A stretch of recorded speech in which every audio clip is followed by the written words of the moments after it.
Good morning. I'm Julian Reed, and welcome to Today in Parliament.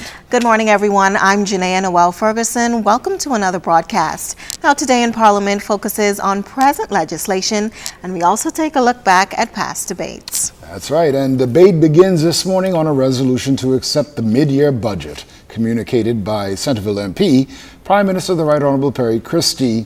Now, this follows the landmark vote in the in the lower chamber by senators who, on the constitutional bills, aimed at gender equality and leveling the playing field for Bahamian citizenship.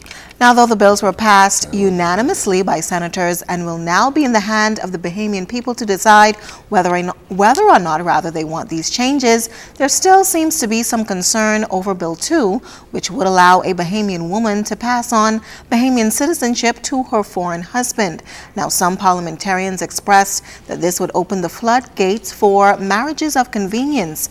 However, those in support of the bills continue to stress that the same rigorous safeguards that apply to the immigration laws will remain in place, meaning that it will be simply an entitlement, and citizenship for Bahamian citizenship will not be automatic. Got tongue-tied there. Yeah, but as we know, Janaea, there have also been ongoing concerns about Bill 4, which would insert the word sex into Article 26 of the Constitution, and Bill 4, which also would include the word sex.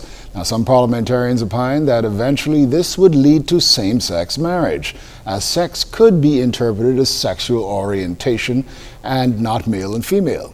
Well, government officials indicated that the concerns were taken very seriously, and they sought advice from noted QC Michael Beloff, who concluded and assured that the changes would not lead to same-sex marriage.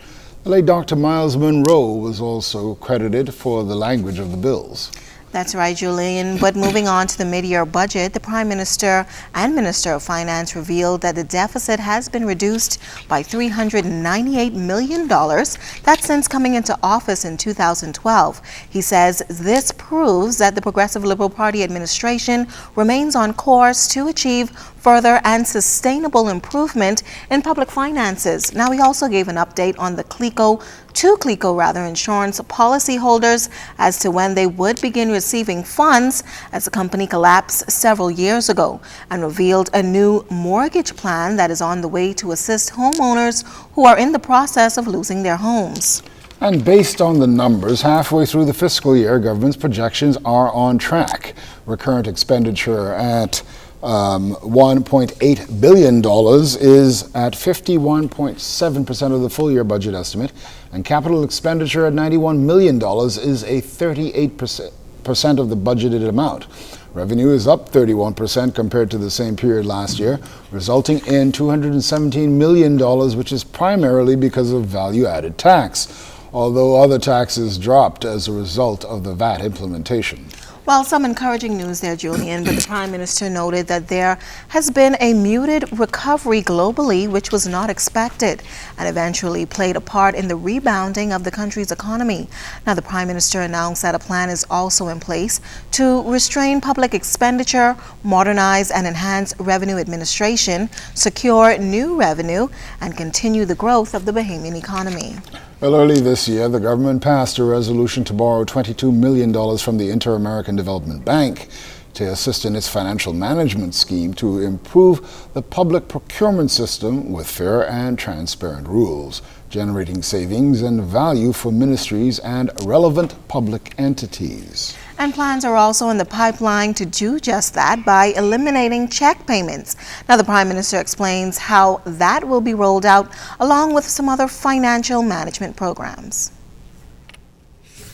In social services, we have introduced debit cards as a form of payment to better the assistance, to improve the lifestyle choices for recipients of assistance. Energy in the form of a national energy policy, and the Bahamas Electricity Corporation under private management with a target mandate to reduce electricity costs and improve reliability. Financial services through regulatory reform in line with international standards. Gaming through regulation and appropriate taxation. And of course, the introduction of national health insurance. Mr. Speaker, this is not an exhaustive list, and before the end of this communication, I would have highlighted additional areas. Mr. Speaker, our approach to reform is thus broad-based, targeted, and balanced on a multitude of fronts that both require reform and are critical to economic and social success. Since 2012, we have transformed our plan from words and objectives into concrete actions on a wide front. We will persevere in the further implementation of our agenda of change. In the area of fiscal reform, we set out 3 years ago an unprecedented medium-term fiscal consolidation plan whose primary goal is the gradual elimination of the government deficit, which in turn will return the burden of government debt to lower and more sustainable levels. From a responsible governance and sound strategic planning perspective, we were clear that this plan would necessarily be supple and adaptable to evolving circumstances, be they in respect of economic developments or natural disasters. We were equally clear, however, that our focus would not deviate from the ultimate fiscal targets. Mr. Speaker, the fiscal plan has to date been successful. Despite a more muted recovery of the global economy than had previously been expected, and the resulting less robust expansion of our domestic economy, we have nonetheless succeeded in reducing the government deficit from $539 million 3 years ago to the projected $141 million this fiscal year.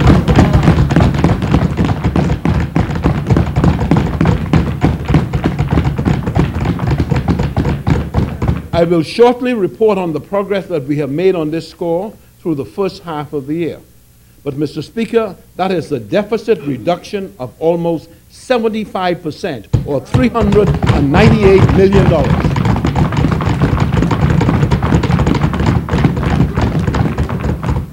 Our medium-term fiscal plan is targeted and balanced, consisting of 4 equally vital components, namely, restraining the growth of public expenditure, modernizing and enhancing revenue administration, securing new sources of revenue, and growing the economy.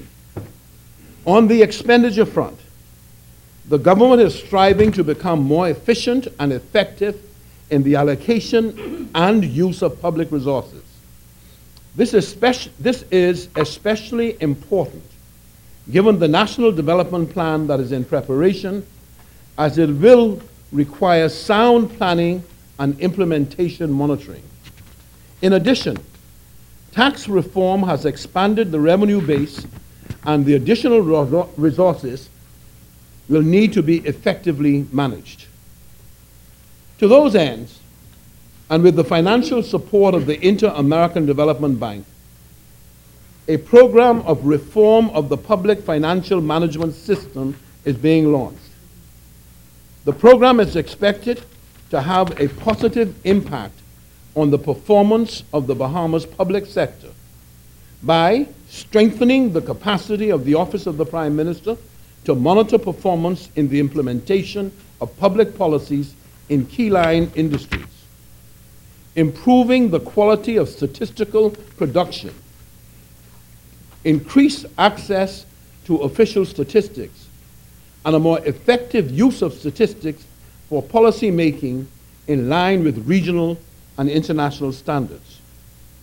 Instituting a more efficient public financial management system with a new upgraded integrated financial management information system, fully implemented and functional in line ministries and relevant public entities, and developing an improved public procurement system with fair and transparent rules generating savings and value for line ministries and relevant public entities.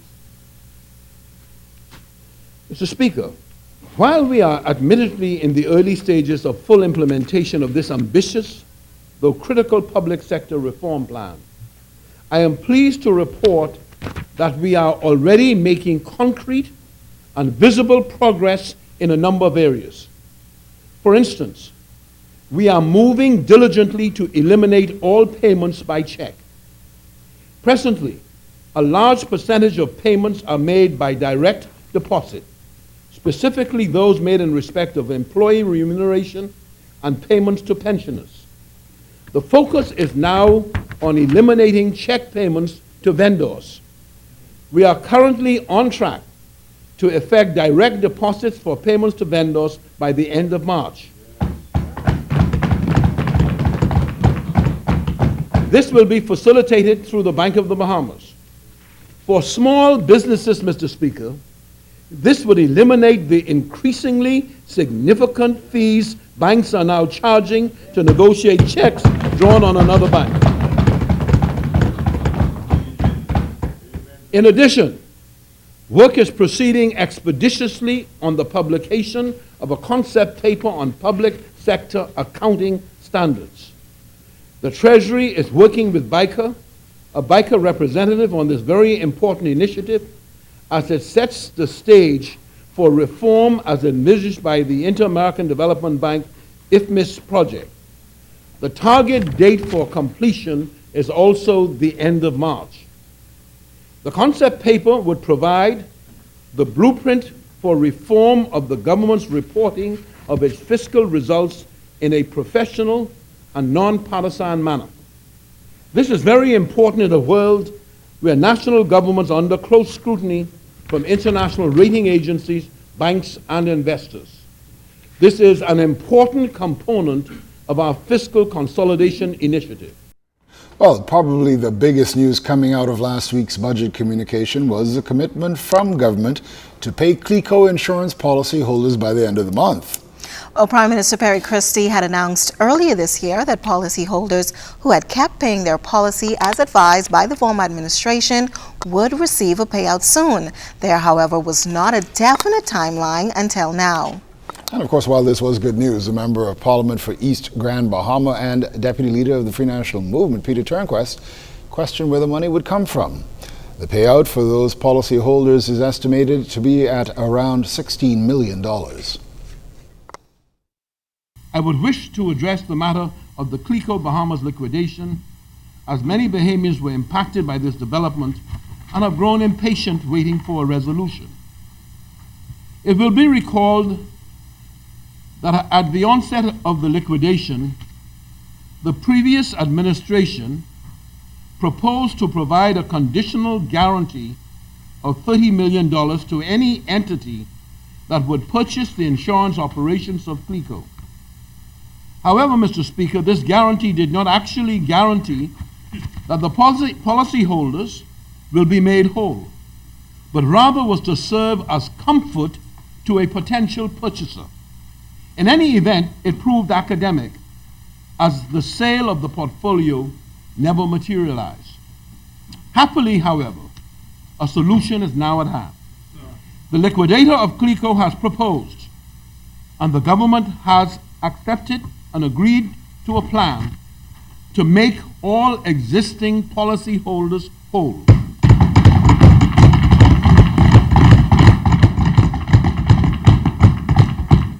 This plan involves the creation of a special purpose vehicle to assume the insurance operations of Cleo and to pay out the policyholders who have been unable to receive the full payout of their benefit, subject to the policy not lapsing during the period of liquidation.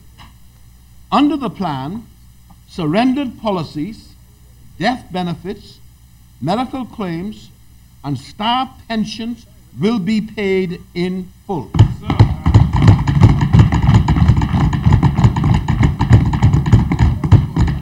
Executive flexible premium annuity holders and surrendered pension policies will be settled in cash to a maximum of $10,000 per person, and the balance will be supported, Mr. Speaker, by a 7-year promissory note with interest at prime payable quarterly.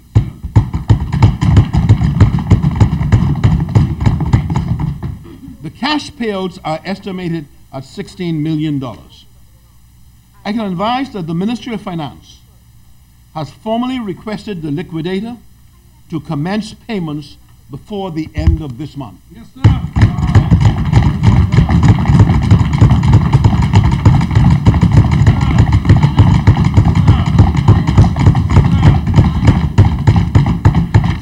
Mr. Speaker, permit me to say that this represents yet another demonstration of a caring and compassionate government. Yes, sir. When you talk about the Cleo matter, for instance, $16 million that is supposed to be paid out immediately, one asks the question immediately, where is this funding coming from? The fact that there's no money in the budget for this leads to the question, again, are we reallocating funds for other projects to this kind of program? We certainly are very happy for the policyholders at Cleo, and we certainly hope that the government will live up to the commitments that it has made. As we all know, this has been a long time coming for them, and so we certainly hope that they will be able to get their payments very shortly and be able to settle the outstanding matters. So this dilemma has been ongoing for a long time. We have studied it. We have come to a solution that will make the policyholders whole. I know that many of them have waited a very long time for this. As we said, we will make, and the Prime Minister said, those policyholders or those annuity holders who had holdings below $10,000, they will receive a cash payment, and those who were in excess of that amount, they will receive their payment partially in cash and the rest in the promissory note. We have a mechanism by which to do it. As PM said, a promissory note, a 7-year promissory note will be issued for some of the payment. That the individuals hopefully will be able, we anticipate that they will be able to trade this. And we have within the resources of the government sufficient funds to pay the small policyholders out, which are the majority of the holders. So that's $16 million will come from the government by the end of the month, that payout. I don't want to get into the figures now, but we want to begin the payments by the end of the month. We're working very hard to get it done, so we'll begin that process by the end of the month. And by the summer, everything should be paid out. So we have some resources already, and then the promissory note will make up the balance of it. And so this is something that I should point out has been, people say it has been long in coming.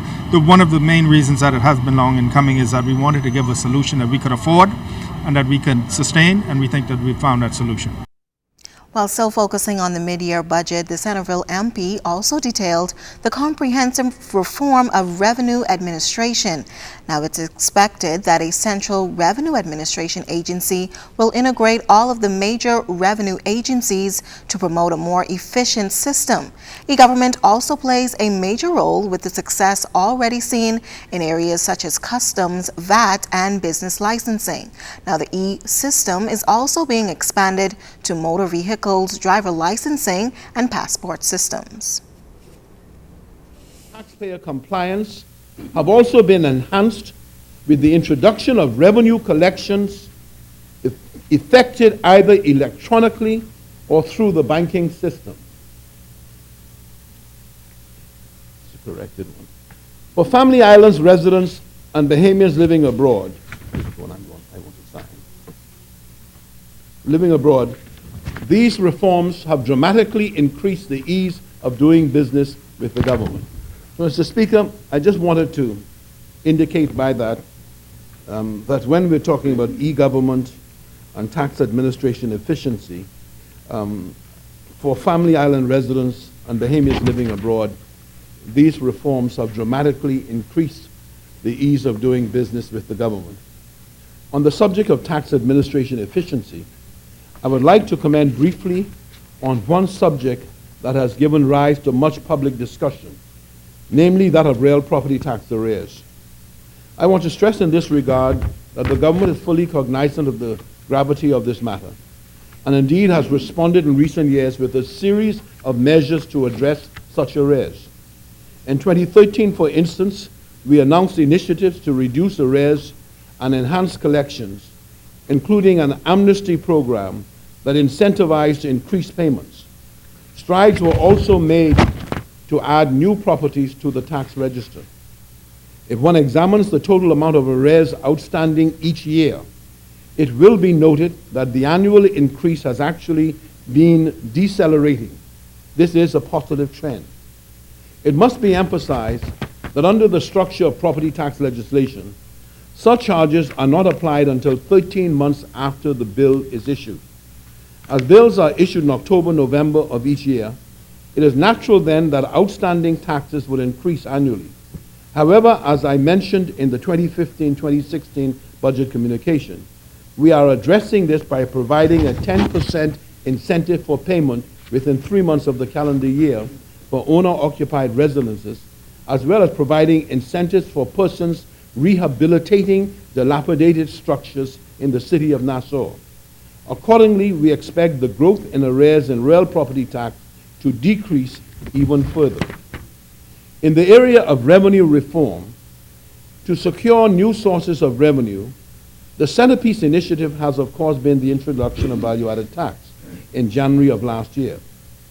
Based on experience to date, implementation of VAT has been relatively smooth and indeed perhaps even smoother than might have been expected for such a major reform of our tax system. That, I would suggest, owes a great deal to the collaborative approach to the introduction of the tax that was developed between the government and the private sector.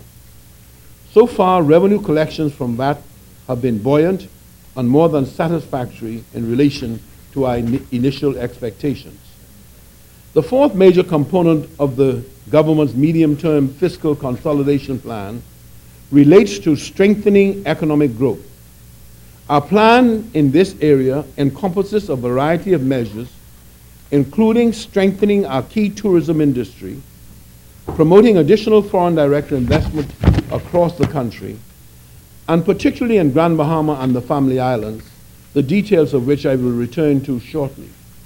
Exploring avenues for further diversifying our economy, especially in the agricultural area, further diversifying our financial services sector, the further development and expansion of our yachting and shipping registry, and as I mentioned earlier, expanding our investments in education and strengthening national training. We have as well placed increased emphasis on and devoted supplemental financial resources to addressing the issue of at-risk youth in our society. The aim is to increase the long-term employability of young persons and help eliminate incentives for criminal activity. Strengthening the growth of our economy also requires the requisite capital for infrastructural development. For government, this means investment in roads, airports, harbors, ports, and basic public utilities. However, the magnitude of the requirements and the need for ongoing fiscal discipline, the government sees an enhanced role going forward for public-private partnerships, or PPPs, in the future development of public infrastructure in this country. And Mr. Speaker, to that end, we included seed capital in the 2015-16 budget, with which the government will be in a position, and I asked the Minister of Works and the Minister of Transport to hear me, but the government will be in a position to promote up to a targeted $200 million in public-private partnership investments across the breadth of the nation. So it is just up to us, Mr. Speaker, to move forward in that regard. I am pleased, therefore, to announce that we are in the advanced stages of concluding PPP agreements in the areas of roads and government buildings, which are in a state of disrepair, such as the Clarence A. Bain building, the Levy building, and the post office building. We have focused our attention on these and other major areas of our change and growth agenda. We will persist in planning and further developing those initiatives that will get our economy growing more strongly in the years ahead. Well, opposition members were not too pleased with what was detailed in the mid-year communication. Shadow Minister of Finance, East Grand Bahama MP Peter Turnquest, said that nothing new has been brought to the table by the government. He called for more details on major developments. Because of its enormous economic importance, Be the government remains fully engaged. Well, I think it'd be characterized as nothing new. Most of the things that the Prime Minister spoke about were policies that he has already mentioned, and nothing really new. As respect to all the programs or the investments that the Prime Minister spoke about, None of them are new. These are same projects that he talked about for the last 2-3 years. And as a matter of fact, the thing that is striking as we listen to him speak is that none of the projects announced were Bahamian projects. And I think that is disappointing to a lot of us who are hoping that we can move the focus away from this focus on foreign direct investment to more Bahamian direct investment as we take ownership of this economy. When it comes to the fiscal results, one of the striking things is that while the Prime Minister is able to take some credit for the reduction in the fiscal deficit, the national debt is still continuing to increase, but at an accelerated rate, as indicated by the recent Moody's report. That, I think, should pose concern for all of us, because it means that there's an imbalance somewhere. And we have to figure out exactly what is happening in that regard to see how we can get that under control. The other thing that is important to note is that the Prime Minister indicated that capital funding or capital spending up to this point is only at 33% of the annual budget. We know that there's a critical need for infrastructural upgrades in this country. We just came back from Acklands, for instance, where the roads are in terrible shape, the bridges are in terrible shape. And again, it is only symptomatic of the tremendous investment that is required to upgrade and to maintain the infrastructure that we have. And so there is some concern that we are building up a critical need for spending until after the after the elections, which is going to come as a major whack to the next government. Well, as the mid-year budget is being debated, focus is also being given to the National Development Plan, intended to set out a blueprint for the future of the country. Planning for this includes a non-partisan approach and a microscopic look at the Bahamian economy. Well, many contributing factors are being examined regarding the National Development Plan. For example, what drives the economy? Our competitiveness, human capital and social policy, education and training, healthcare and crime and justice. Additionally, the impact on the environment and the preservation of our natural resources, also part of that national plan and governance. The Prime Minister indicated the diagnostic team is developing an assessment of our critical needs, how to make public services more effective, and following that, consultation will take place across the Bahamas.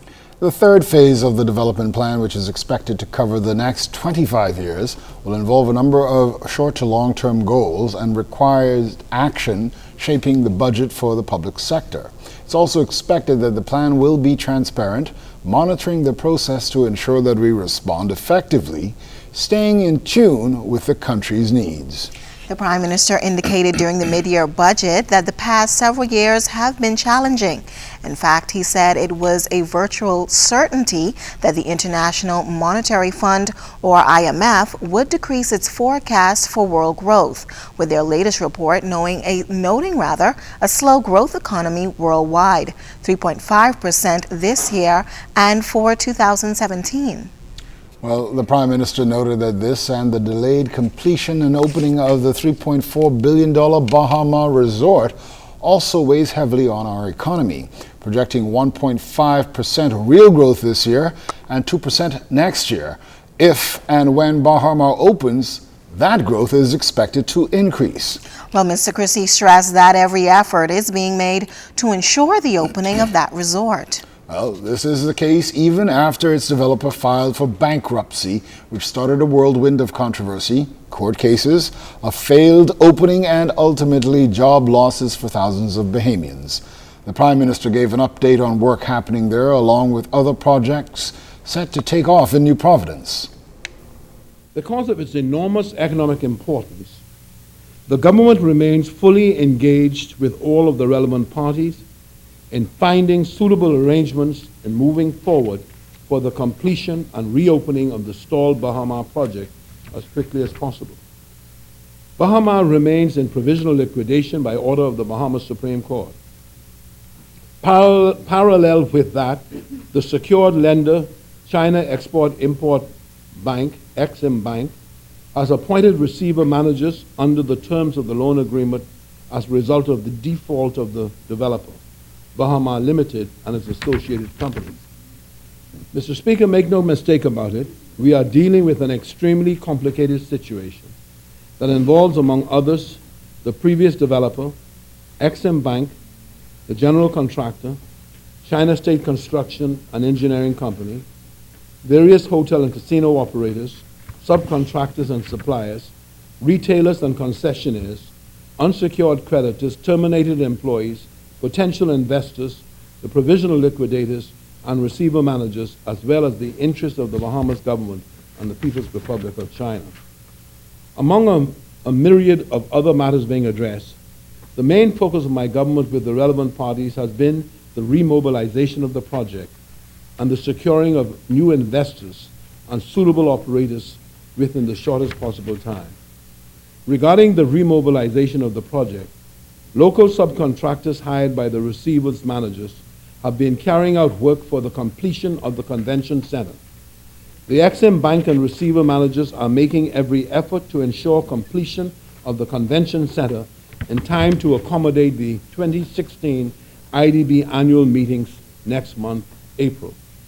With regard to the full remobilization arrangements, I am informed that intensive discussions are now taking place between China Exim Bank and CSEC, the construction company, on the detailed plans of remobilization. Although some progress has been made, there are still some issues left to be resolved.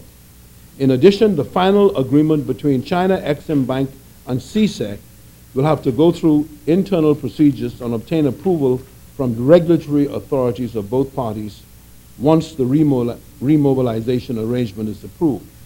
CSEC will then be responsible for working out the construction timetable and plan, and by then China Exim Bank will be able to update the Bahamian government about the remobilization timetable and construction plan. The process of securing major investor operators is underway, and several very substantial groups have already been introduced to the government while the process is gathering pace. So, Mr. Speaker, we expect movement on that in the not too distant future. Other projects in New Providence. As for other projects in New Providence, the past year has seen the opening of the Island House and Ocean West, two locally owned, operated upscale boutique properties in western New Providence, which together have resulted in expenditures of $45 million and the creation of an additional 143 jobs. The Point, a $200 million investment on Nassau waterfront by China Construction America, will reboot revitalization efforts to transform the local and visitor experience in the downtown area, spur new residential and commercial waterfront development, create new retail and commercial products, and when completed in late 2017, will provide over 500 new jobs for young Bahamians. Albany. Albany, a destination within a resort, and the only one of its kind within this hemisphere, continues its phased expansion with a $500 million capital investment of residential, educational, commercial, sports, music, financial, and marina operations, generating 1,500 jobs in construction and operations in each of the next 5 years. In other areas of New Providence, Sandals is spending $3 million to upgrade its back-of-the-house facilities. Sunset Palm, formerly Nassau Palm Resort, continues its $20 million property upgrade, and the Mali Resort will reopen this month after a $250,000 renovation project. Almost $8 million is being invested in resort properties on Paradise Island. The Warwick Hotel, formerly Paradise Island Harbor Resort, will open its doors in July this year after an $18 million property renovation. The Ocean Club continues to maintain its signature brand with $12 million in upgrades to the Harford Wing and other areas. The Adonis Resort's $48 million renovation continues with new restaurants and complete refurbishment of the Cove Suites by this summer. And Lyford Key homeowners have undertaken a $20 million single-phase development of a commercial and residential complex to replace the existing shopping center, inclusive of townhouses, high-end retail shops, a community park, and police station. Well, the Prime Minister discussed job opportunities, and government hopes that they will be realized and reflected during the next employment statistics report. The last report showed an increase in unemployment by 2.8% in the 6-month period to November to a rate of 14.8%. While the nation's leader noted that it was critical to generate significant increases in the rate of economic growth in this country as a means to absorb those currently unemployed. Major developments to help bolster the economy are also taking shape across the country. Some family islands also experienced a much-needed increase in airlift as more and more airlines take advantage of all that the family islands have to offer, mainly the Exumas in Salvador, Eleuthera, and Abaco.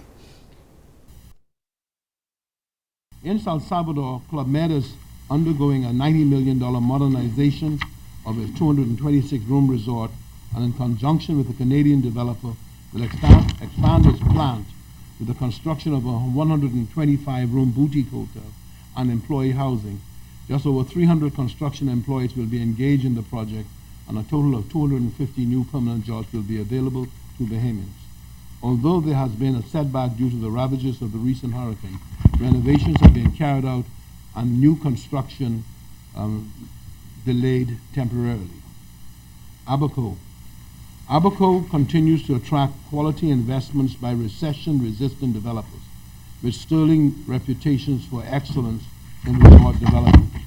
At Bakers Bay, the developer continues resort expansion with $107 million invested last year in additional infrastructure and home construction, bringing the total investment to date to over $440 million, and 1,180 persons employed in the construction and operations.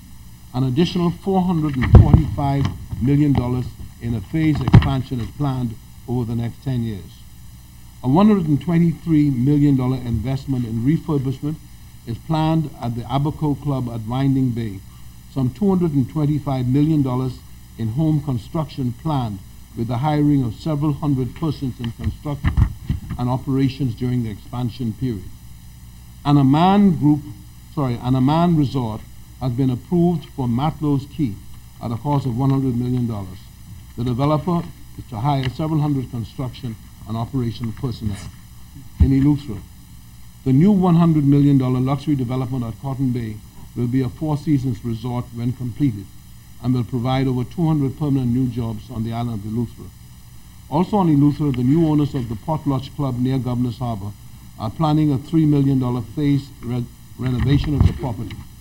In Bimini, on Bimini, the new 305-room, five-star luxury Hilton at Resorts World opened recently with 248 rooms, with the remaining 57 rooms, public spaces, private gaming, spa meeting rooms, retail outlets, and amenities, completing a phase two of a $575 million capital expansion project. The resort has now 160 construction employees on property and will have 564 permanent employees when completed. On the private island of South Cat Key, just north of Bimini, $94 million is being spent for the development of a 53-room, five-star boutique hotel marina, condominiums, home sites, and amenities, with 195 construction and permanent jobs in the making. At the nearby Sandy Key, now known as Ocean Key, Mediterranean Shipping Company is investing some $100 million in development of a private cruise port destination, offering 500 construction jobs beginning shortly and 200 permanent jobs when completed in 2018. And we expect this to begin shortly. The Exumas. The Exumas will become the Bahamas' newest major resort destination, as a significant portion of the new investment in the family islands is committed to projects throughout the Exuma Keys.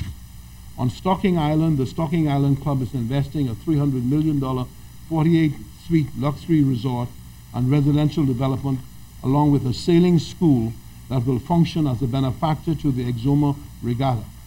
The project will generate 250 construction jobs and permanent employment for 200 persons when completed. 350 construction jobs and 223 permanent jobs will be created on Children's Bay Key, where the owner, Children's Bay Key and Williams Key, where the owner has committed $240 million for development of a mixed-use eco-resort and private development with villas and an 18-hole Tom Thazio golf course on Williams Key. Portions of Baratari will be leased for development of a staff village and other facilities. On Norman's Key, a $30 million boutique hotel and infrastructure and luxury home sites will generate several hundred construction and operation jobs. The Bahamian developer of Plain Bay of Black Point will start phase 1 construction of a marina and boutique hotel and infrastructure for luxury town homes, residences, administration buildings, and restaurants. Once completed, the resort is expected to employ 240 Bahamians. In February Point in Georgetown, Exuma, is undergoing a $40 million expansion, which will include a 5-star boutique hotel, condo units, restaurants, and marina expansion. Additionally, the government has entered into a joint venture with the developers of February Point for the master planning and development of a site for the extension of the Georgetown Township to include housing, recreational facilities, commercial, and touristic entrepreneurials. Other significant new projects for Grand Bahama, Abaco, Bimini, Eleuthera, and Exuma are under active consideration and will be announced over the coming months. And so, Mr. Speaker, my government continues to attract significant foreign direct investment across the length and breadth of the Bahamas, which bodes well for balanced economic growth and future employment throughout the Bahamian archipelago. Well, as we mentioned earlier, the mid-year budget represents a snapshot of the first 6 months since the last budget was passed in Parliament. Now, during last year's budget communication, Prime Minister the Right Honorable Perry Christie laid out the foundation for national health insurance. At that time, he revealed that it will undergo a phased-in approach with no additional taxes to be imposed to fund NHI at this time. True. The Stronger Bahamas initiative was also announced, and that was expected to include 3 main pillars, namely a safer Bahamas, a more prosperous Bahamas, and a modern Bahamas. And even though there was a record-breaking crime numbers last year of 149 murders, the Safer Bahamas initiative was expected to be achieved through early intervention and education, accelerating progress on reform of the justice system, and enhancing the enforcement of laws and the protection of our communities. A prosperous Bahamas centered on the diversified growth of the economy, broader and deeper foreign investment, enhanced employment opportunities, and higher standards of living. And by building a modern Bahamas, it was expected that there would be stronger and more effective educational standards for high school graduates, enhanced post-secondary education through the University of the Bahamas, as well as an improved, sustainable array of other social programs. Of course, it would be interesting to see where we are financially after the passage of Hurricane Joaquin, as you know, that ripped through the islands of the central and southern islands of the Bahamas last October. Now, the dollar value of repairs estimated to be in the millions. Well, government officials have already indicated that rebuilding efforts have been slow due to the lack of material and labor. Another issue is whether or not homes will be rebuilt in the same low-lying areas that were hit hard by that Category 4 hurricane. And we know that government has been encouraging persons to move to higher ground from areas where they found that to be necessary, but they've not forced anyone to move. Rebuilding roads in the same areas that were damaged also a concern. During a communication in Parliament last year, Prime Minister Perry Christie noted that it would cost millions more to elevate the ground and move roads, and the government was considering its feasibility at the time.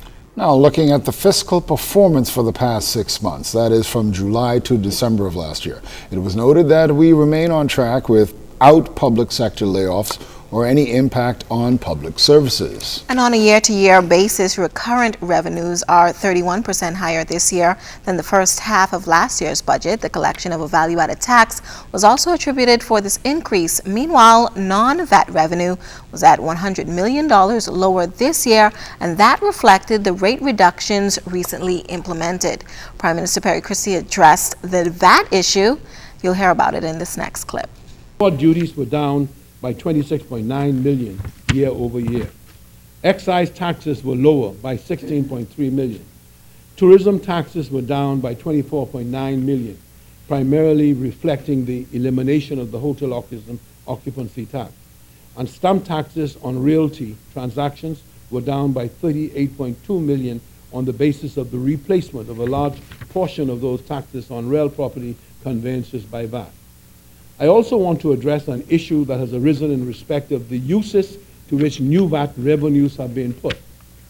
This is important as I perceive there to be some degree of confusion on this matter, Mr. Speaker. Quite simply, VAT collections are no different than any other source of government revenue. They are not earmarked for any specific purpose, but rather are allocated to the consolidated fund. As such, they are an integral and highly significant part of the government's overall fiscal plan for the year. They contribute both to further reductions in the deficit as well as to the viable and sustainable financing of vital public expenditure on good governance. Mr. Speaker, in closing, I would stress again that my government has a well-conceived and well-articulated agenda for change and reform that it has pursued with great determination and consistency since coming to office. Ours is a plan that eschews capricious and opportunistic short-term quick fixes that invariably fail to produce lasting results. Instead, our action plan is targeted, is balanced, and focused on the attainment of sustainable economic and social progress for the benefit of all Bahamians. The achievements in executing the plan have been significant to date. Earlier in this communication, I listed a few of these achievements, and I would like now to provide this House a more comprehensive list. And Mr. Speaker and colleagues, this is important to know where we have taken the Commonwealth of the Bahamas. Fiscal reform. We have reduced the deficit by $390 million since coming into office. And tax reform. We have introduced value-added tax, and we've done so at the lowest rate. But, Mr. Speaker, it is for me as the Minister of Finance to say that having done so, we must continue to review its impact on the most disadvantaged in our country, with a view to ensuring at all times that the government can move to bring relief.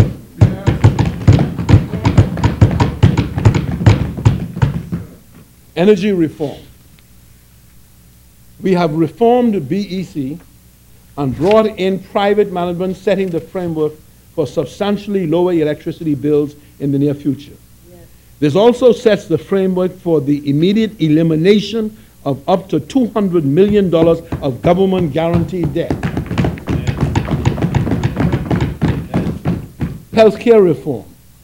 We have created a new industry by passing legislation for stem cell research and made substantial investment in both tertiary and primary care facilities. The Princess Margaret Hospital and the Rand Memorial Hospital are undergoing the most sustained period of investment in our history, and new healthcare facilities or substantially renovated facilities in our major family islands. Education reform. We have introduced new standards for high school graduation. We have established the Star Academy for the most vulnerable, as I've indicated, because, Mr. Speaker, we are committed to a policy that every child counts and that no child should be left behind. We have created the National Training Agency and are actively working with the private sector to create sustainable and permanent employment for our citizens. And I expect during this debate for members to speak, Mr. Speaker, to the implementation of training programs co-sponsored by the governments and private sector that will have meaningful and enduring impacts on the economy of the Bahamas. Well, I'll look there at the House of Assembly, and we see just a few members actually That's right. Waiting for the start of the mid-year budget review debate. We do see the Minister of State for Finance, Michael Halkitis. He'll be leading off debate this morning. He's getting prepared for that. But I'm assuming that some parliamentarians may be in Parliament Square this morning. I understand it's Commonwealth Day. That's right. The 53 nations of the Commonwealth are all coming together in their respective countries and having celebrations to note the importance of Commonwealth Day, which has gone long beyond the colonial issue. It now is a good forum for countries to actually develop plans to give them strength on the global stage. Good information there, Julian. There's also expected to be a flag raising ceremony there. So as we see, some of the more senior members of Parliament are absent from the chambers, so they are most likely participating in those events this morning. Absolutely. What they usually do is ensure that the children take part in it. There's a flag raising reading of the Commonwealth letter from the Queen and a local one as well. Good stuff. Yeah. Well, Prime Minister, the Right Honourable Perry Christie, also explained in his mid-year budget communication in Parliament what his administration has been doing since they pulled back on the initial rollout of the mortgage relief plan. The Centreville MP indicated that it will set the framework for meaningful mortgage relief in the country. The government has held considerable discussions with the clearing banks on mortgage relief and an associated memorandum of understanding. The required steps will now be taken to move forward with the legislation currently before the House of Assembly, as well as to introduce a new mortgage policy initiative, which together should set the framework for meaningful mortgage relief in the Bahamas. This would not preclude any of the clearing banks from pursuing on a unilateral basis their own mortgage relief initiatives. We just never stopped working. It's been a major promise of the government. We made a major attempt at it a few years ago. It didn't quite work out, as the Prime Minister said, because of a lot of the discussions that the government has been having. You have some of the banks doing some things in-house that has been helping some homeowners, and we are now looking at something revamped that we hope that we can unveil very, very shortly. The long and short of it is, it was not an idle promise by the government. We made an attempt. We found that the level of debt, particularly consumer debt, was much more than we realized and that the banks realized. And so we had to go back to the drawing board. It's not something that we've given up on, and we expect to come back very shortly with a revamped program. Now, we dealt with the clearing banks during the first phase. There were some numbers thrown out there about how many persons it was anticipating to help. What are we looking at now with this new program? I don't want to get into the numbers, but we don't think anything will be a successful program unless you have several hundred being helped. So we're Still working closely with the banks. We're working closely with the banks, as the PM said in his communication. Some banks have they're doing some things in-house, where they're actually doing some restructurings in-house. Some have brought in third parties to manage their delinquencies, and so we're taking account of that. But we're going to be making a major push towards it, and I think by the time we get to the full budget presentation, we would have come back with some more details. Do you have any idea of how many persons are with mortgage in arrears over 90 days?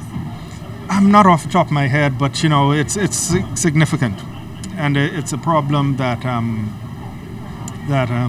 continues, and it's coming out of the financial crisis. Debt levels had risen, consumer debt at very high levels, but it's in the thousands.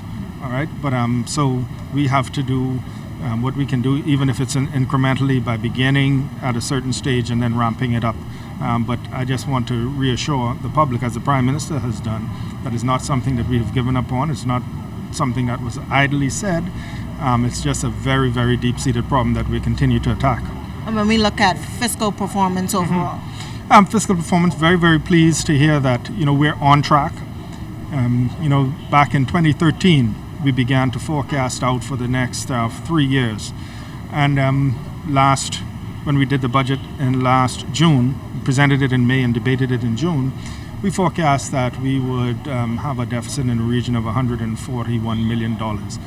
Halfway through the year, which ended at December, we are on track.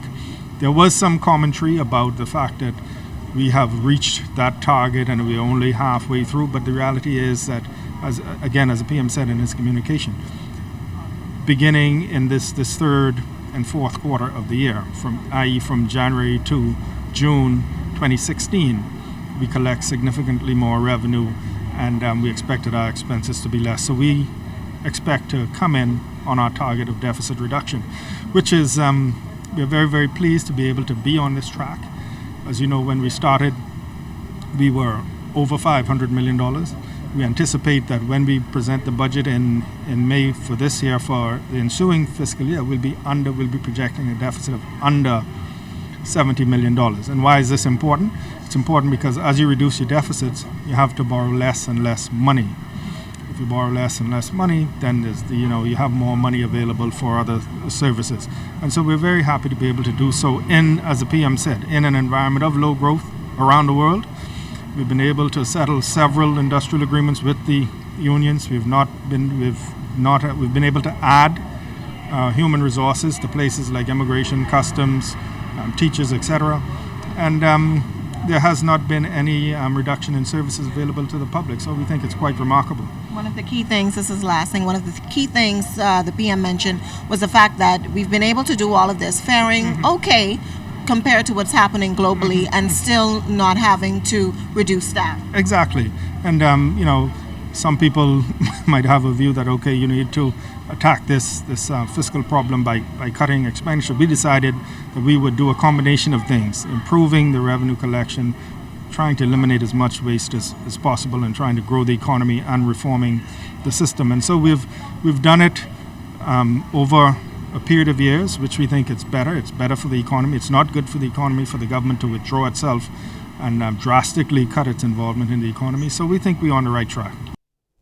Well, another issue expected to be discussed during this year's mid-year budget debate is steps taken to shore up bad loans at the Bank of the Bahamas. Now, Resolve Bahamas was formed back in 2014 to focus on recouping outstanding loan balances owed to the government through the Bank of the Bahamas, taking over $100 million in troubled debt. Now, this allowed the Bank of the Bahamas to have some fiscal breathing room. And since that time, State Minister for Finance and Golden Isles MP Michael Halkitis said significant strides have been made. And as you heard earlier, the government stepped in to assist Cleo policy holders, now with a $16 million payout. This after the company went into liquidation in 2009. Concerned Bahamians have also questioned whether the government will step in to assist the dozens of city market workers still pushing for monies owed to them. When asked if the government plans to intervene as it did with Cleo, Mr. Halkitis said that is not being considered at this time. Well, Bank of the Bahamas, like all commercial banks, experience significant problems. The difference with Bank of the Bahamas is they don't have a parent company that can bail them out, so to speak. What the government did was to move some non-performing assets off of the balance sheet, not to let people get away with not honoring their commitments, but to enable Resolve and its management to focus on collections, either through realizing the property, selling the property and realizing the assets, or assisting those persons, because a lot of it was commercial transaction, in getting back up into business so that they can service their loans. It's not a write-off. It's ongoing. We have made some collections, and we're doing some restructuring, so it's ongoing. This is a long-term process in terms of you want to be able to restructure, give people every opportunity to succeed, and where they don't, to be able to get the maximum value for the asset. It's not a giveaway, not a bailout. Nobody's getting off scot-free. And so that continues. And if not at this debate, when we get into the main budget, we can give some update. But it's an ongoing process. Final question. We see a bailout with Cleo. And I heard it coming back to me. What about persons like city market persons who have been waiting so long to have some financial relief of what is owed to them? Is the government planning to intervene? Not at this, not in that case. I think these are totally different positions. From all the way back, the government at the time made a commitment to put in place a guarantee should the assets be sold. Of course, the sale never materialized.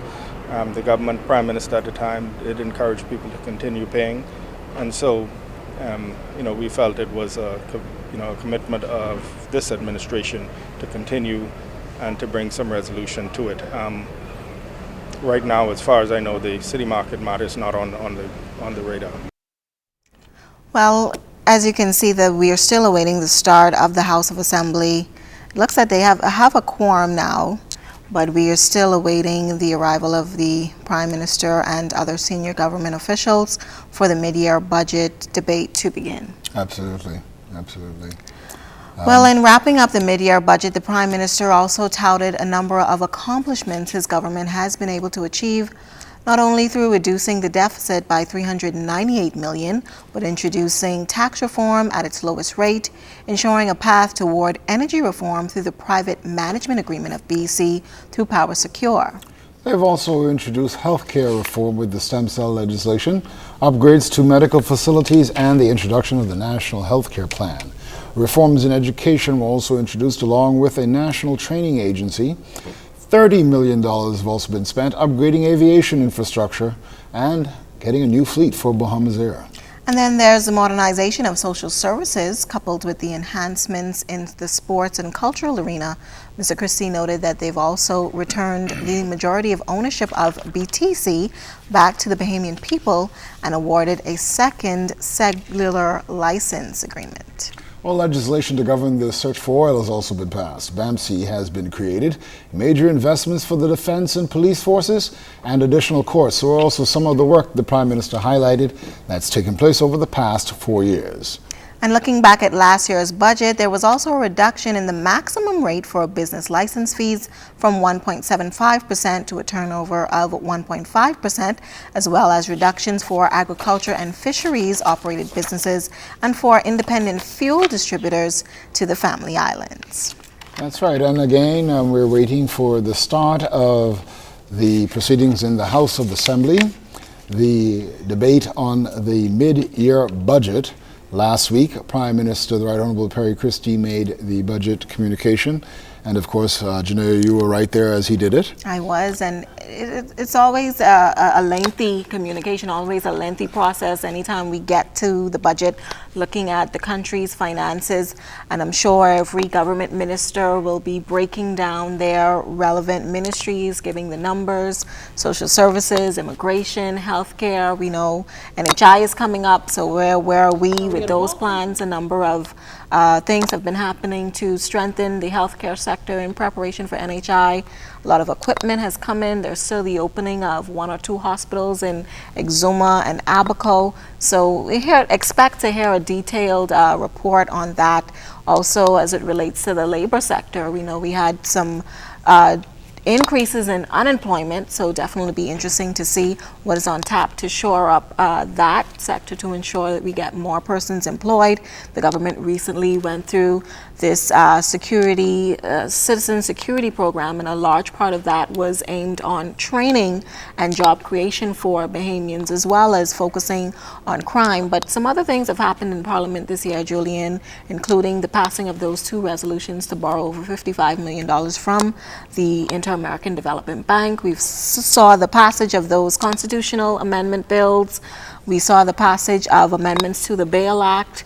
The Minister for National Security, Dr. Bernard Nottage, announcing plans to begin a probation system. All of these things expected to come on tap this year. We've also had, as we heard earlier, that big news with Cleo. I've been running into those policyholders who are very excited about that. So as we move along, we also expect the legislation, talking back to NHI, the legislation on the National Health Insurance Scheme, and then we expect the Freedom of Information Act. We're still awaiting. I understand that the council has been meeting. Meetings should be held. There was still some consultation happening with various groups to get that underway. And then what I'm waiting for, especially, is the University of the Bahamas, that legislation for that. Hopefully that will also be realized by the end of this year. And so obviously a very, very heavy schedule, a heavy agenda. It is. To come for the next 9 months or so. And then we also have to make preparations for the referendum. Still no telling on when that will happen. We know those amendments were passed. We believe it will be within the first half. We believe it will be in the first half. Hopefully by June, July, by the summer months, we should see that get underway. And there's really been a call for unity on these issues to ensure that we finally get equality for women. There still seems to be some concern, as we mentioned before, over Bills 2 and Bill 4. Very interestingly enough to see that there have been reports that they see that from some polls, Yes. that more than 70%, nearly 80% of the people believe that it's important. I do vote for believe them. so, and I think that this time, hopefully, we'll get it right. But we won't know until referendum day when those numbers come in.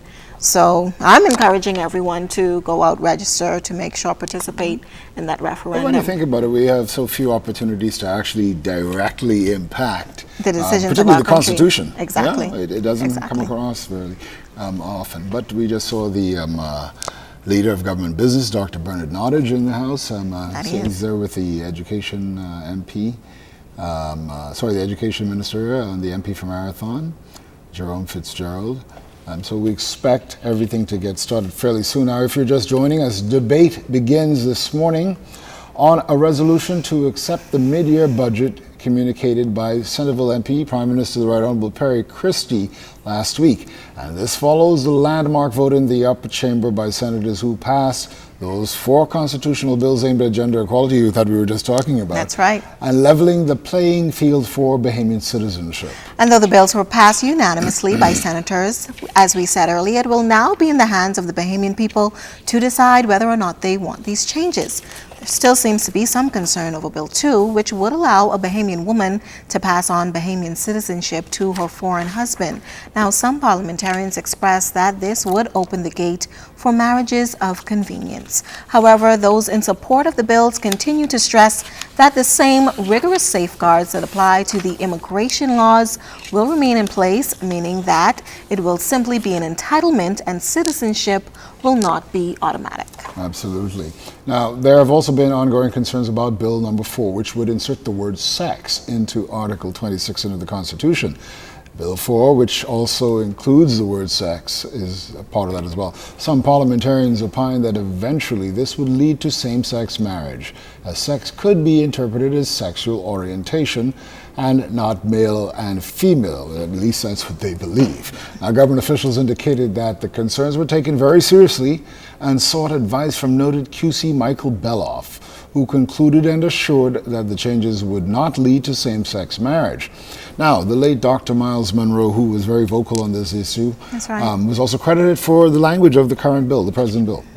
Now, moving on to the mid-year budget, as we await the start of the House of Assembly, the Prime Minister and Minister of Finance revealed that the deficit has been reduced by $398 million since coming into office in 2012. He says this proves that the Progressive Liberal Party administration remains on course to achieve further and sustainable improvement in our public finances. He also gave an update to Cleo policy holders as to when they will begin receiving funds as the company collapsed several years ago, and revealed that a new mortgage plan was on the way to assist homeowners who are in the process of losing their homes. Well, based on the numbers halfway through the fiscal year, government's projections are on track.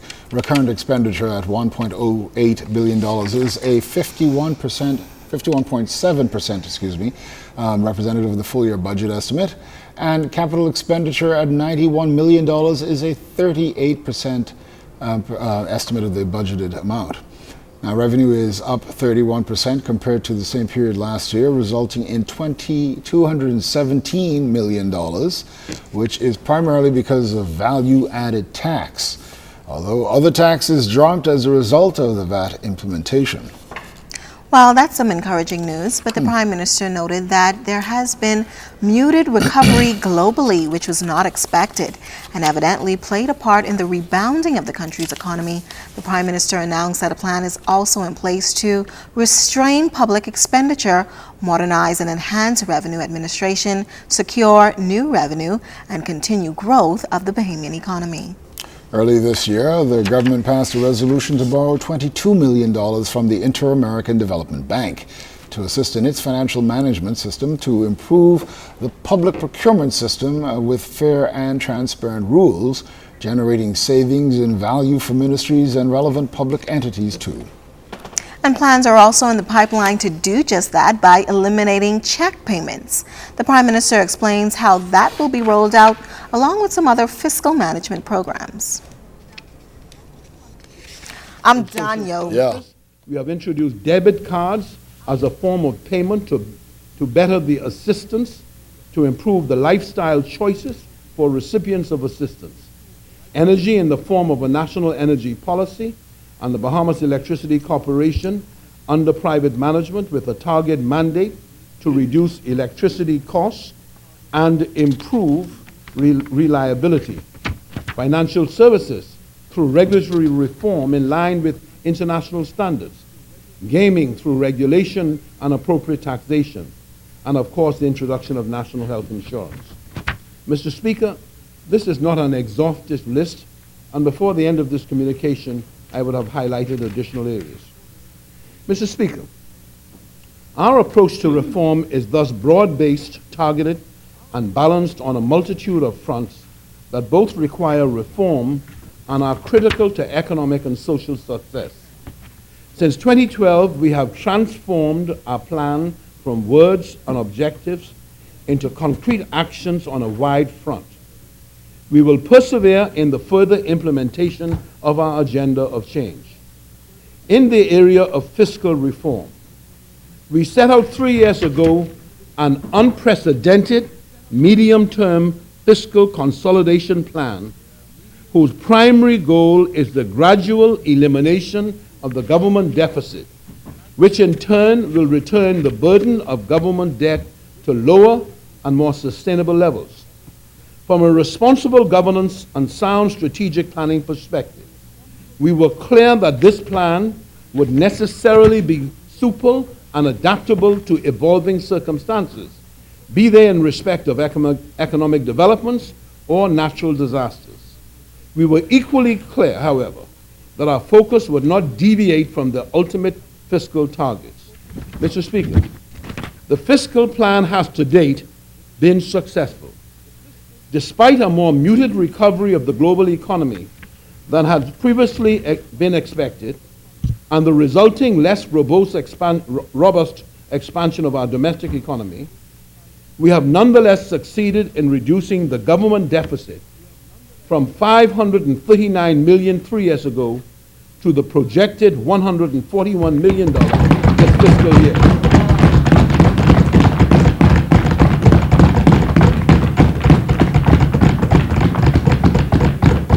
I will shortly report on the progress that we have made on this score through the first half of the year.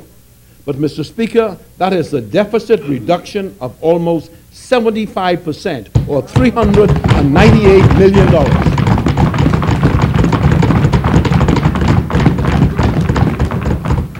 Our medium-term fiscal plan is targeted and balanced, consisting of 4 equally vital components, namely, restraining the growth of public expenditure, modernizing and enhancing revenue administration, securing new sources of revenue, and growing the economy. On the expenditure front, the government is striving to become more efficient and effective in the allocation and use of public resources. This is especially important given the National Development Plan that is in preparation, as it will require sound planning and implementation monitoring. In addition, tax reform has expanded the revenue base, and the additional resources will need to be effectively managed. To those ends, and with the financial support of the Inter-American Development Bank, a program of reform of the public financial management system is being launched. The program is expected to have a positive impact on the performance of the Bahamas public sector by strengthening the capacity of the Office of the Prime Minister to monitor performance in the implementation of public policies in key line industries, improving the quality of statistical production, increased access to official statistics, and a more effective use of statistics for policy making in line with regional and international standards, instituting a more efficient public financial management system with a new upgraded integrated financial management information system, fully implemented and functional in line ministries and relevant public entities, and developing an improved public procurement system with fair and transparent rules generating savings and value for line ministries and relevant public entities. Mr. Speaker, while we are admittedly in the early stages of full implementation of this ambitious, though critical public sector reform plan, I am pleased to report that we are already making concrete and visible progress in a number of areas. For instance, we are moving diligently to eliminate all payments by check.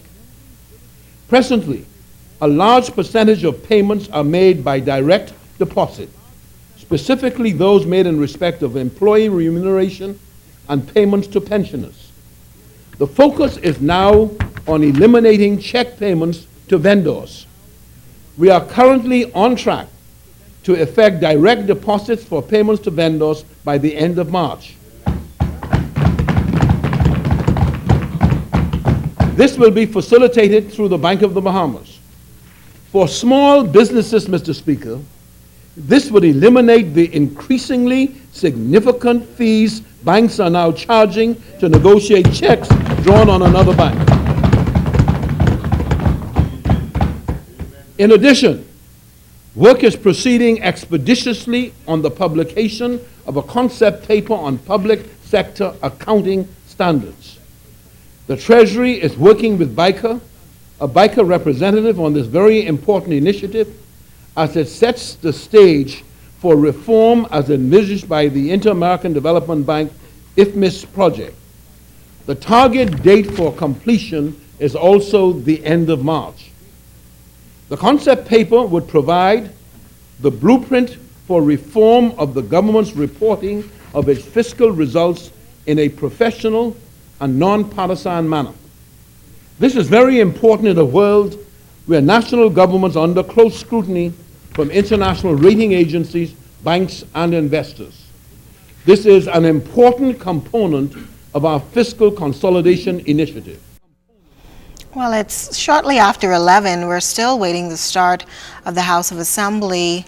From communications we've gotten, we're waiting on the arrival of the Prime Minister, the Right Honorable Perry Christie, who is expected to give a communication in the House.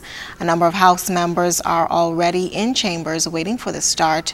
Outside of the House of Assembly, we do have some activity going on with Commonwealth Day, flag raising ceremony on the outside of Parliament Square. We also have some teams there covering that. On the inside, we see all of the opposition members for the most part, and the Minister of Tourism, Minister of Social Services, Education, Financial Services, Agriculture and Marine Resources, the Minister of Grand Bahama, Then we also have the Health Minister, State Minister for Finance, who will lead off debate, and the Minister of Works and the State Minister of Works, Mr. Arnold Forbes. Right. We also saw that the Leader of Government Business, Bain and Grandson MP, the Honorable Dr. Bernard Nottage, was there, and I believe we are now seeing a live shot of the Prime Minister coming to the House of Assembly, so we can expect the proceedings to get on any minute now. We want to thank you for, of course, continuing to tune into the live proceedings of the House of Assembly. We do our best to bring you up to speed with the happenings of what's going on from the previous debates and some information on what you can expect coming out of the House today. Right, and as we said, this is the mid-year budget review debate that's going on, and this is expected to last most of this week, right, Janaea? It is. Parliamentarians will have, it's expected rather, that they will have a cabinet meeting tomorrow morning and then meet for the afternoon session of the House of Assembly, probably at about 3. They may go until 10 and then back in on Wednesday morning. Then again Thursday, maybe a final wrap-up on Thursday, maybe the final wrap-up will happen on Monday. The House, of course, does not meet on Friday. That's it. Now, probably the biggest news coming out of last week's proceedings, the budget communication, which the Prime Minister read, was the commitment from government to pay Cleo insurance policy holders by the end of this month. While Prime Minister Perry Christie had announced earlier this year that the policy holders who had kept their policies as advised by the former administration would receive a payout soon, there was no definite timeline until now. And while this is good news, a member of Parliament for East Grand Bahama and Deputy Leader of the Free National Movement, Peter Turnquest, questioned where the money was going to come from. The payout for those policyholders is estimated at around $16 million. I would wish to address the matter of the Cleo Bahamas liquidation, as many Bahamians were impacted by this development and have grown impatient waiting for a resolution. It will be recalled that at the onset of the liquidation, the previous administration proposed to provide a conditional guarantee of $30 million to any entity that would purchase the insurance operations of Cleo. However, Mr. Speaker, this guarantee did not actually guarantee that the policyholders will be made whole, but rather was to serve as comfort to a potential purchaser. In any event, it proved academic, as the sale of the portfolio never materialized. Happily, however, a solution is now at hand. The liquidator of Cleo has proposed, and the government has accepted and agreed to a plan to make all existing policyholders whole.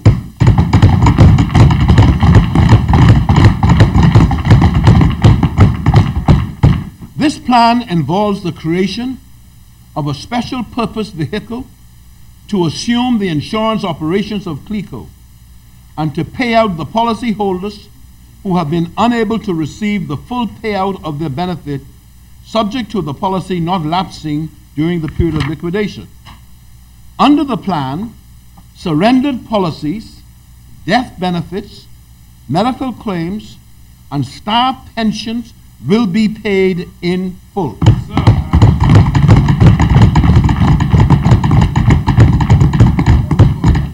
Executive flexible premium annuity holders and surrendered pension policies will be settled in cash to a maximum of $10,000 per person, and the balance will be supported, Mr. Speaker, by a 7-year promissory note with interest at prime payable quarterly.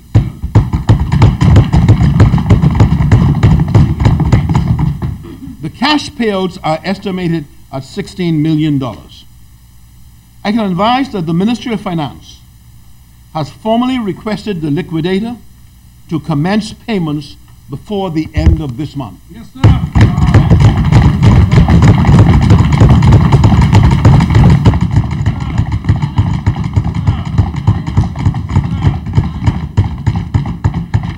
Mr. Speaker, permit me to say that this represents yet another demonstration of a caring and compassionate government. Yes, sir.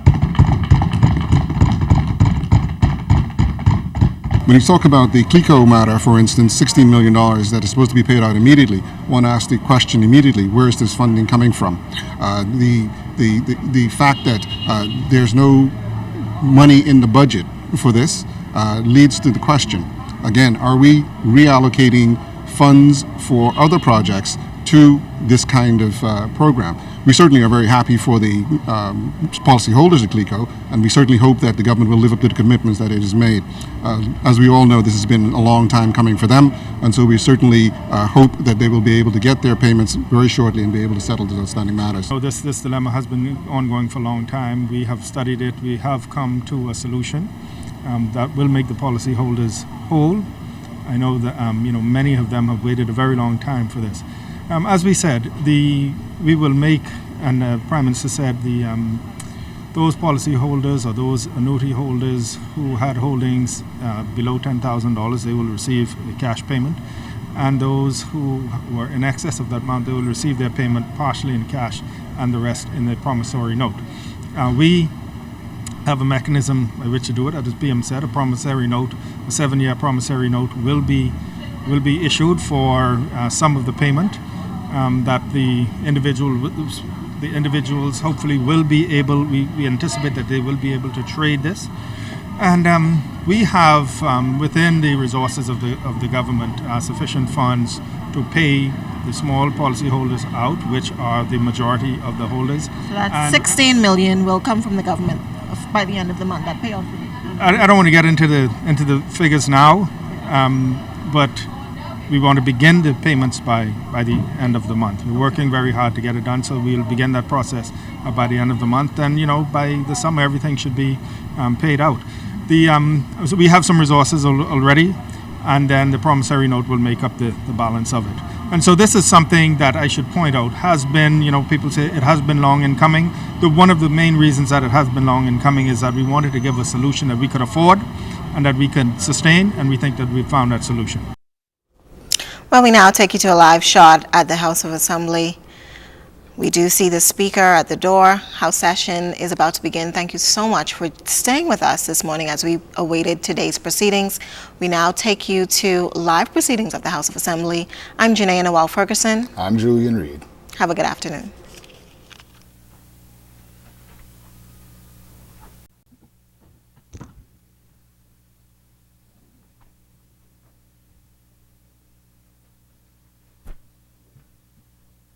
Good morning. Thank God for the beauty of another day. In this season, we think of the characters and the people that led up to Calvary and the resurrection. So I read this morning from the beautiful Gospel of St. Matthew, the 26th chapter. Then one of the 12, called Judas Iscariot, went unto the chief priests, and said unto them, What will you give me?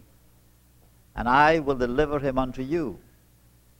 And they covenanted with him for 30 pieces of silver. And from that time he sought opportunity to betray Jesus. There's always a Judas somewhere.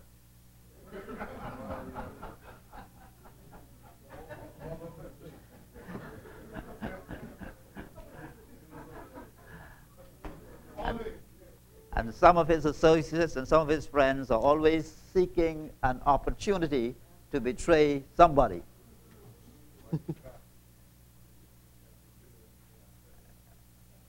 The words of the gospel are so profound. I thank God for them. Let us pray. Our gracious Heavenly Father, we thank you for your great love in sending your only begotten Son, the Lord Jesus. And we thank you for this season of the year that makes us think of his sacrifice, his love, his power, the power of the resurrection. We thank you for those involved in the story, real people with real problems, real situations. We ask today your blessing on your servants who've been chosen to represent your people in this honorable house. Bless our leaders all, the Prime Minister, the Deputy Prime Minister, the Leader of the Oppositions. We pray for those, dear Lord, who are in authority everywhere. We ask for your grace to sustain us and grant to your servant, the Honorable Speaker, the wisdom and patience necessary for today's agenda. Remember our people throughout this Commonwealth with their problems, those who are homeless and those who are jobless, those who are mourning this morning because of unexpected deaths in their families. We pray for those who teach and those who learn, those, dear Lord, who protect this land, on the sea especially. May your grace be sufficient for us all. Now we humbly beseech thee to grant us a good sitting today as we begin this special time of the year. And may the Spirit of Jesus, the meek and lowly one, be with us all. For we pray it in the name of Jesus, our Savior, who taught us to pray together, Our Father, who art in heaven, hallowed be thy name, thy kingdom come. Thy will be done on earth as it is in heaven. Give us this day our daily bread, and forgive us our trespasses, as we forgive those who trespass against us. And lead us not into temptation, but deliver us from evil. For thine is the kingdom, the power, and the glory, forever and ever. Amen. Opportunity is our word. Opportunity. Pastor McKinney used to tell the story of the man who was promised a gift of a cow. Gift of a cow. And so they had all these cows in the pasture lined up. And the offer to him was, whichever one you can grab the tail of will be yours. Well, the cows began to come down. But every time he looked down the line, looked like one was bigger and fatter than the rest. And finally, he said, "May take this one." But then he saw a fatter one coming. So he let that one go by. And finally, the last cow was in the line. And by the time that cow got to him and he reached his hand to grab the tail, it had no tail. He had missed the opportunity. Let us not miss our opportunity to do good in this house. God bless you. Have a wonderful day. Thank you.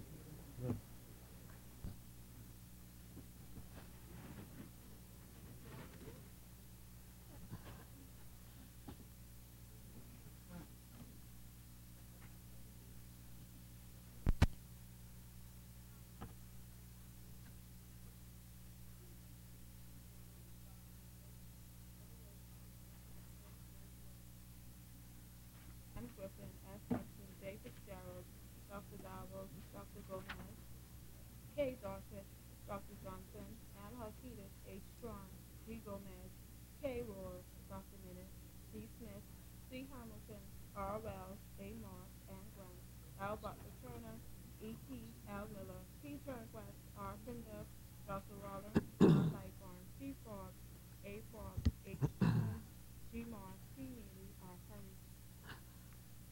Good morning, honorable members. Today is Monday, the 14th day of March in the year of our Lord 2016. And I'd like to welcome you to a new sitting of this honorable house. It is our intention today, among other things, to debate by way of resolution the mid-year budget communication presented by the Right Honorable Member for Centerville. But before we move through the usual agenda, just by way of announcement, the team in Garden Hills hosting and sponsoring a cleanup campaign on the 19th of March for the constituency. For those who are interested in joining us and benefiting from this worthwhile exercise, kindly contact the office at 325-2000. And our sick and shut-in breakfast, our soup kitchen, will be served on the 26th of March, Saturday the 26th of March, from about 7 to about 9 a.m. Again, for those who would like to benefit and also assist us, please call 325-2000. Today, honorable members, is Commonwealth Day, where 53 states throughout the world and more than 2 billion people which is usually marked as the second Monday in March. The theme this year is an inclusive Commonwealth. I see the Scout Association had their usual service in Parliament Square, Rossin Square, this morning. And it is also an opportunity for individuals, communities, and organizations to promote shared Commonwealth values of peace, democracy, equality, and to celebrate the association's rich diversity. In fact, the Secretary General, Kamali Sharma, in his address, quoted these words: "Above all, the core conviction of the Commonwealth is that the human community is indivisible and all societies, irrespective of size and endowment, have an equal right to a place in the sun. For the eagle to soar, it needs all of its feathers." As mentioned earlier, we will initiate the mid-year budget debate. And traditionally, all matters, issues, and concerns are usually addressed in such debate. In essence, the rule of relevance does not apply in this case.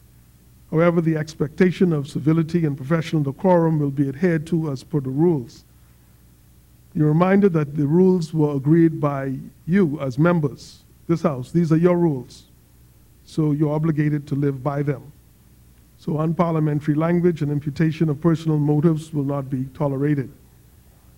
I've reminded you earlier in my tenure, and I will remind you again, that the children are watching.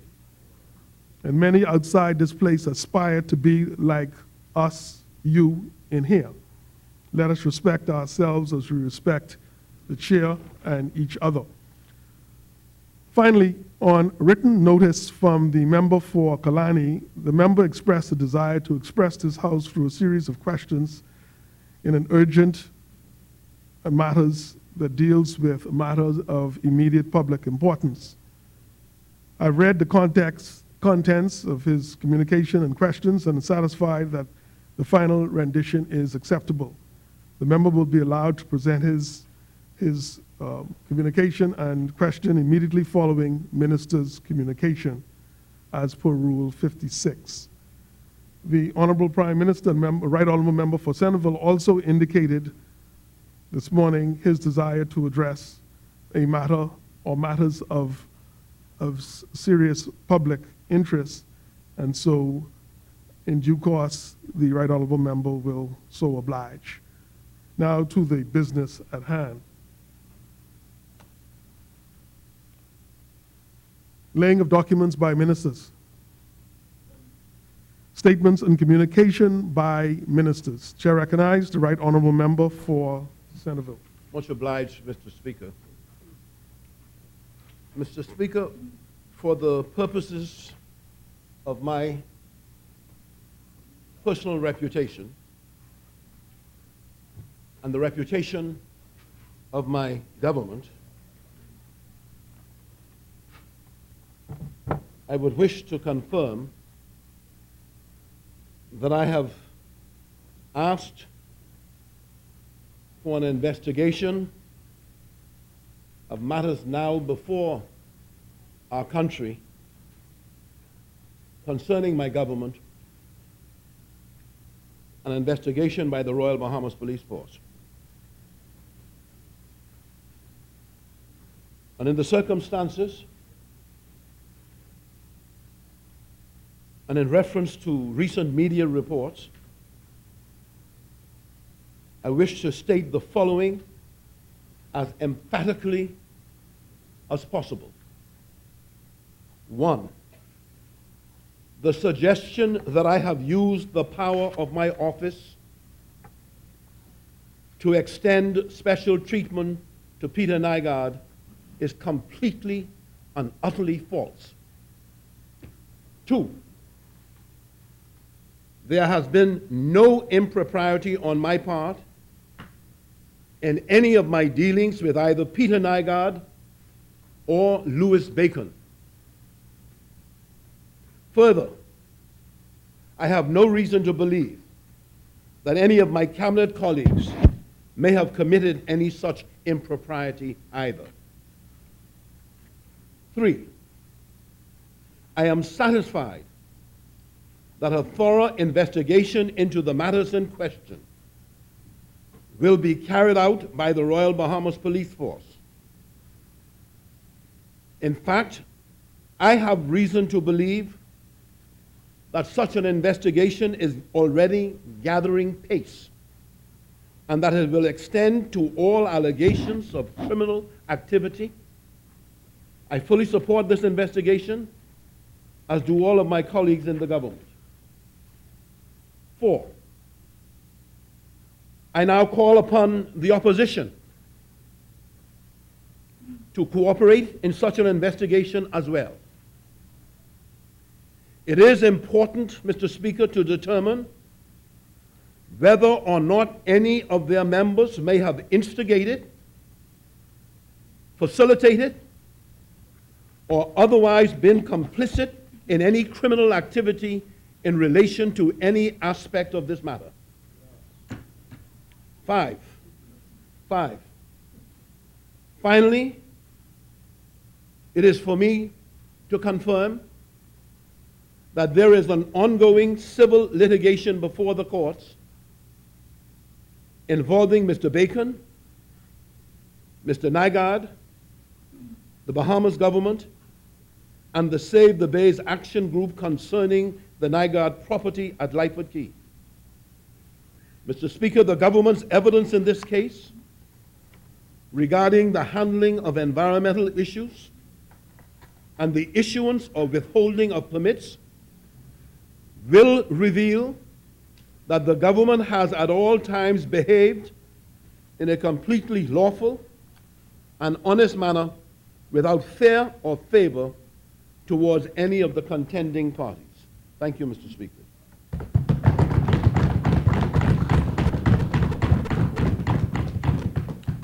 Thank you, Right Honorable Member. Order that the communication be brought up. 14.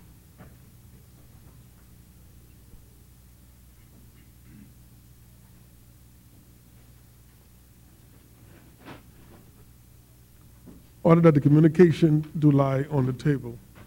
Further statements and communication by ministers. Thank you, Honorable Member. The Chair will recognize the member for Kalani at this time.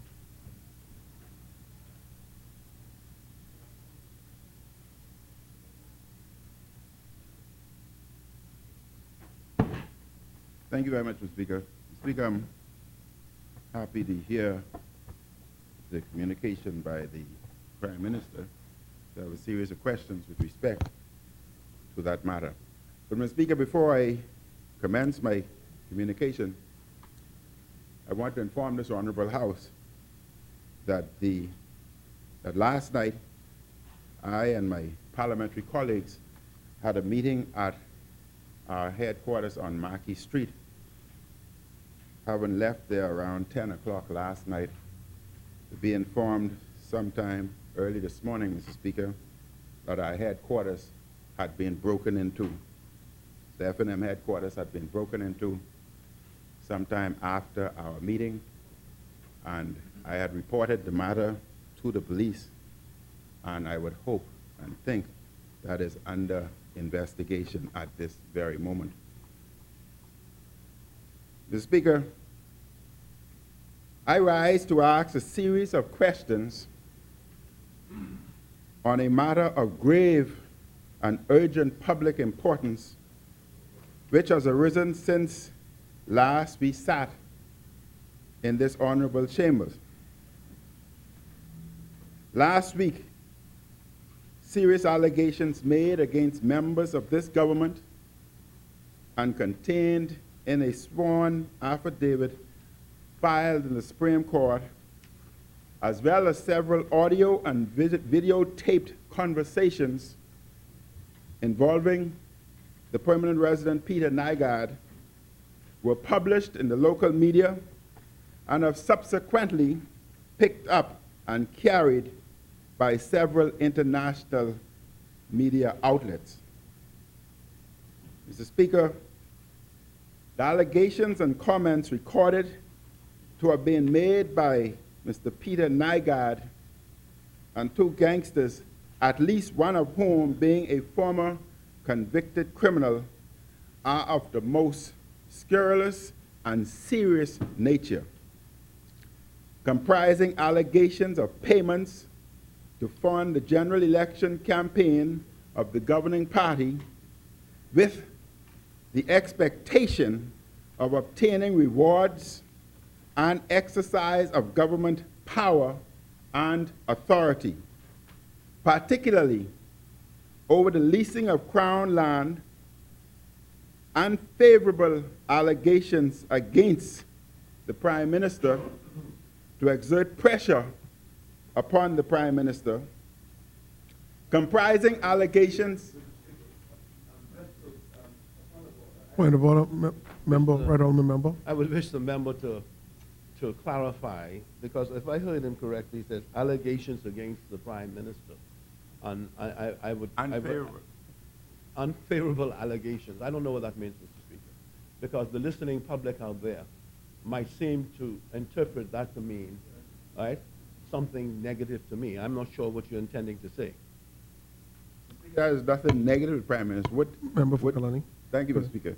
It's nothing negative to the Prime Minister. What it's stating is that Peter Nygaard obviously was expecting some return, and it's alleged that members of the Prime Minister's cabinet may have been exerting pressure on the Prime Minister. That's all, Mr. Speaker. Comprising allegations against the Deputy Prime Minister and the open discussion of violence, intimidation, threats of harm, and even of murder by assassination of persons who were considered to be inimical to the interests of Peter Nygaard have all been fully aired in documentation before the Supreme Court and video clips available to the general public and, indeed, the wider world. Is this not, Mr. Speaker, a most sordid and deplorable state of affairs? Despite these grave and serious allegations, statements, and assertions by Nygaard and his associates, it must be noted by all right-thinking people that there has apparently been no intervention by the Royal Bahamas Police Service to interview Nygaard or... Member for Bain and Grandson. Mistaken. The Prime Minister just indicated that the Royal Bahamas Police Force was doing an investigation. And I can confirm that I requested the Royal Bahamas Police Force to do an investigation, which has already begun, Mr. Speaker. Very well. Member for Kalani. Mr. Speaker, member indicates that investigation has already begun. It may be helpful if the member would inform this Honorable House when such investigation had commenced. I think that would be very helpful. It commenced Member for Bain and when Grandson. the allegations became public. Member for Kalani. The allegations became public, Mr. Speaker, just recently in the press. So are you saying that the allegations only commenced 3 days ago or 2 days ago? Member for I Grandson. was only informed of any allegations when they appeared in the press, Mr. Speaker. And when they appeared in the press, I requested an investigation to be done. Thank you, Honourable Member. Member for Kalani. It's unfortunate, Mr. Speaker, that this information can only come out as the opposition requests such information. The onus should have been on the government to defend themselves and stated categorically that investigation had begun.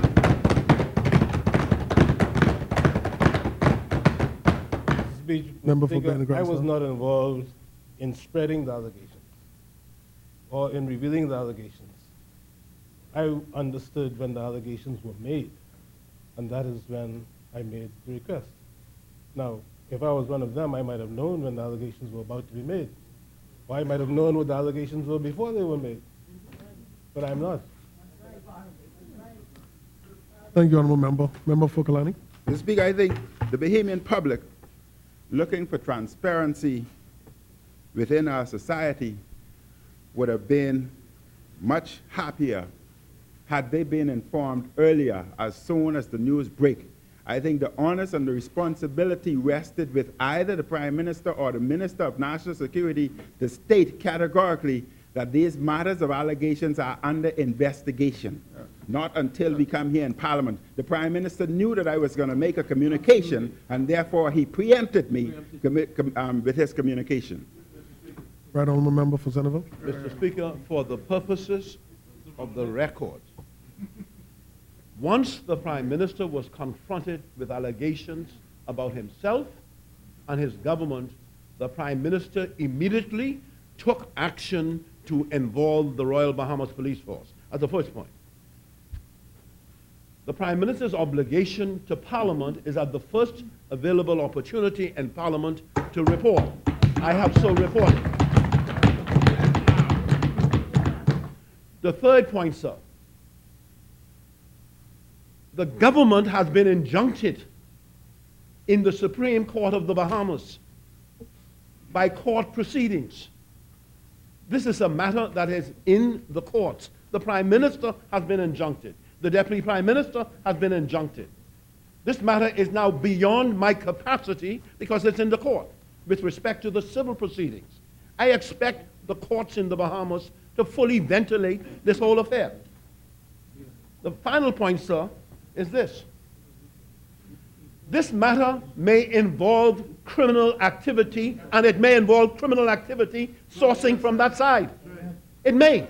That is why I asked them to cooperate. Thank you, Honourable Member. Member for Kalani. Mr. Speaker, Prime Minister is jumping this assumption, and I would like him to expunge from the record involving the opposition in any criminal activity. I think it's all deflection. The government knows where they're wrong. The government knows what has happened, and now they're trying to pull the opposition in this cobweb that they find themselves in. But we will not be pulled into your cobweb. You can't do that. And Mr. Speaker, I want to remind the Prime Minister that yes, he has an obligation to this Parliament, but first and foremost, you have an obligation to the Bahamian people. The Speaker, to investigate these serious allegations and which, if true, amount to several criminal conspiracies, bribery, and possibly even a criminal plot to murder innocent persons. I ask the question, Mr. Speaker, why have the police apparently failed to act until just now? Why, in respect to Mr. Nygaard's claims to have paid monies to advance his interests, has the Attorney General apparently failed to act under the Prevention of Corruption and Bribery Act?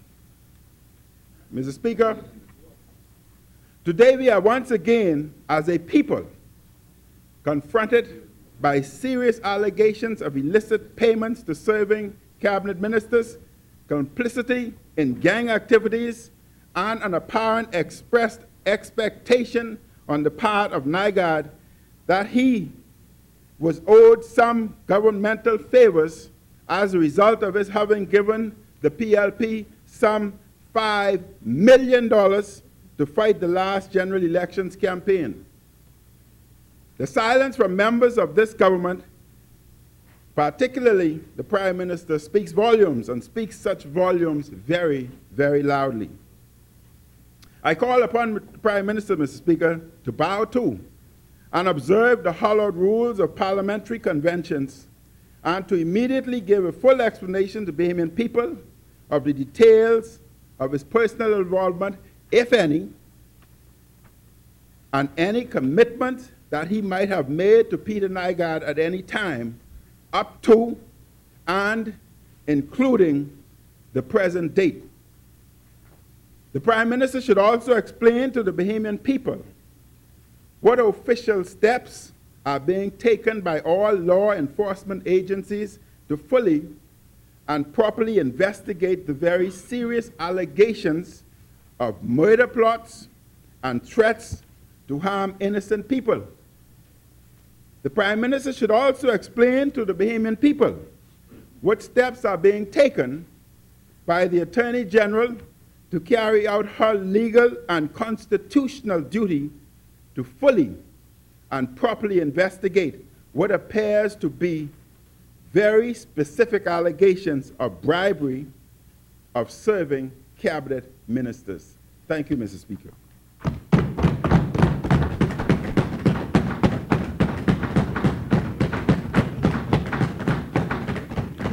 Order that the communication be brought up.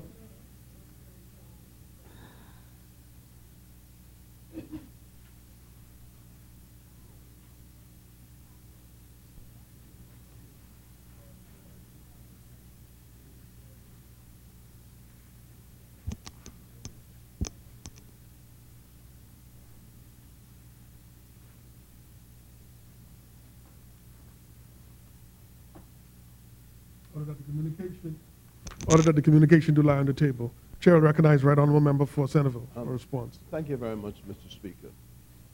Mr. Speaker, I'm assuming that members of Parliament understand how the Office of Attorney General functions and how the Royal Bahamas Police Force functions. the Prime Minister does not have a constitutional responsibility to be involved in the work of the Attorney General, nor involved in the work of the police. The Leader of the Opposition has asked for me to confirm and verify. What I will confirm and verify is that the Royal Bahamas Police Force, I am satisfied, was told as early as last week, sometime on a particular time, an investigation commenced, and that investigation is entirely in the hands of the Royal Bahamas Police Force. The second proposition I'd like to put, Mr. Speaker. Mr. Speaker, this is a matter that played itself out before by opposition forces in this country against the Progressive Liberal Party. My major concern in this whole matter, Mr. Speaker, is that that there are people who are involved in this designed the outcome, and they knew the outcome would be opposition figures getting up and asking questions and raising questions about whether this nation is for sale, whether or not the Prime Minister acted improperly because his party received a major political donation. Mr. Speaker, insofar as those allegations are concerned, I have strongly rejected them. And I've also indicated that the files will be available to the investigators, and as the files will be available to the Supreme Court of the Bahamas. There is nothing secret about this, and I will simply say this. They will find that the Office of Prime Minister commissioned environmental studies. They will find that the Office of the Ministry of Works required the developer, Mr. Nygaard, the applicant, Mr. Nygaard, to engage in environmental studies.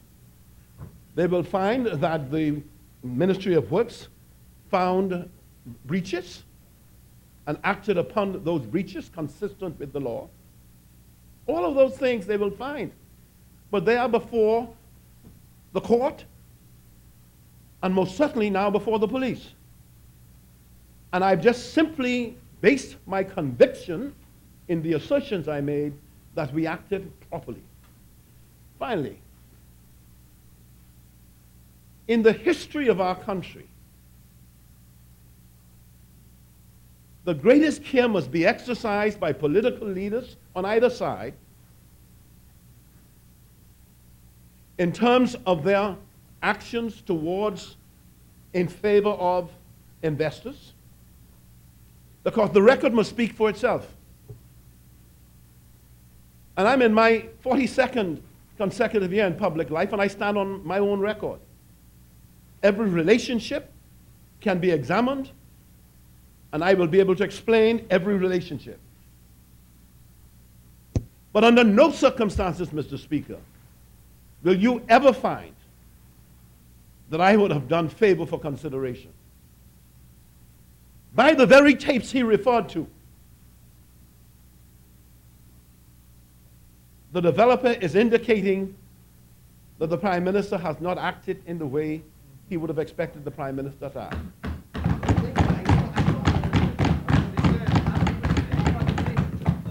So now the question is, there are some ministers who could persuade the Prime Minister to do something the Prime Minister feels he shouldn't do.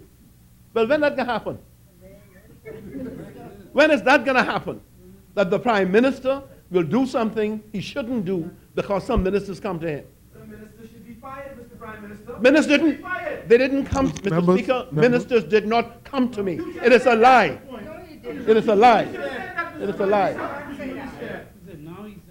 Now they're saying this. Now we're saying it. No ministers came to me on this matter. What for? What for? The matter is before the courts. And Mr. Speaker, the final point is, Mr. Speaker, I want to say how anxious I am that the office of Prime Minister could have been injuncted a year and a half ago or thereabouts, and there's no movement on the matter. Not because I want to be in the courts injuncted, but that is how the matter is. At the present time, the matter has an injunction before the courts, and I would wish the case to go forward so the matter could be heard, and we could then put it behind us. Also, Mr. Speaker, and the investigation, I think, will reveal whether or not, Mr. Speaker, people who some of us know were directly involved in this matter. That's what and we will see. We will see. And so I just want to rely on the fact, Mr. Speaker, that the police are investigating. I have been formally advised of that, because obviously I'm a subject to which they will have to speak to and interview as someone whom allegations concern. And I can tell you, Mr. Speaker, that is in progress. So insofar as the government is concerned, Mr. Speaker, the government has done all that it reasonably can in the circumstances to put this matter, one, to recognize it before the courts, and therefore its actions as a government will be assessed by the courts. Two, Mr. Speaker, anything after the court actions, the House of Assembly will be able to inquire into. And thirdly, Mr. Speaker, the Royal Bahamas Police Force will determine the extent to which there have been criminal activities. And Mr. Speaker, I presume they will find those persons who gave affidavits. They will find them, whether they're in the Bahamas, whether they're in the Turks and Caicos, whether they're in the Cayman Islands, wherever they have been sent to. They will find them. They will find them, Mr. Speaker, and they will speak. Thank you, right honourable member. Member for Kalani, your response. Mr. Speaker, thank you very much. And we're going to move on. If the investigation show, Mr. Speaker, and I'm convinced, that the opposition has facilitated such information, Mr. Speaker, then I think the opposition should be congratulated. Yeah, Mr. Speaker, I want to point out also that Save the Bay had made similar complaints of threats, both violent threats against their members and murder threats also, Mr. Speaker, and we've heard nothing of any investigations being done with respect to those threats Save the Bay had lodged to the police. And Mr. Speaker, with what's happening today, it points out why it is so significant that as we move forward and we want to remove this endemic corruption that plagues our society, it's essential that we introduce anti-corruption legislation with the legislative authority to investigate the Prime Minister, myself, or anyone else, and also the legislative authority, Mr. Speaker, to be prosecuted by an independent director of public prosecution with no oversight by the Attorney General. Only then, Mr. Speaker, will we be able to wipe out corruption or at least minimize it within our society. And if the Prime Minister and those are serious, then they should encourage, they should assist the opposition in bringing forward such a legislation, Mr. Speaker. Thank you. We're going to member for Marathon. Final response on behalf of the majority. Thank you, Mr. Speaker. Mr. Speaker, I feel compelled to respond. The member for Kalani spoke about cabinet ministers, Mr. Speaker. And I am, of course, a cabinet minister, Mr. Speaker. And I am speaking without fear of contradiction of any of the other members, Mr. Speaker. Mr. Speaker, when we decided to run for Parliament and represent the good people of this country, we did so with a good heart, with clear intentions, with nothing more than to serve the best interests of the people of this country, Mr. Speaker. We've sacrificed much, all of us in here, on both sides, sacrificed much to represent the people, Mr. Speaker. And Mr. Speaker, today is a sad day for me. A sad day, Mr. Speaker. We have had a few sad days, but today is the saddest, Mr. Speaker, at the low at which we have come to in this Parliament, Mr. Speaker. The accusations can be made about anyone, Mr. Speaker, without one thread of evidence. Not one thread of evidence, Mr. Speaker, against Cabinet, against the Prime Minister, against me, Mr. Speaker. I am a member of the Cabinet, Mr. Speaker. And when you talk about corruption, I hear the minister, the member for Kalani, talk about corruption, Mr. Speaker. In the last 20 years, of government, Mr. Speaker, you've had conflict of interest. You've had people resign for conflict of interest. Where have they come from? You've had board members who've been charged before the courts for corruption. Where have they come from, Mr. Speaker? You've had the Mona V scandal, Mr. Speaker, where a member who was the minister at that time gave preferential treatment to his own family. What government was that in, Mr. Speaker?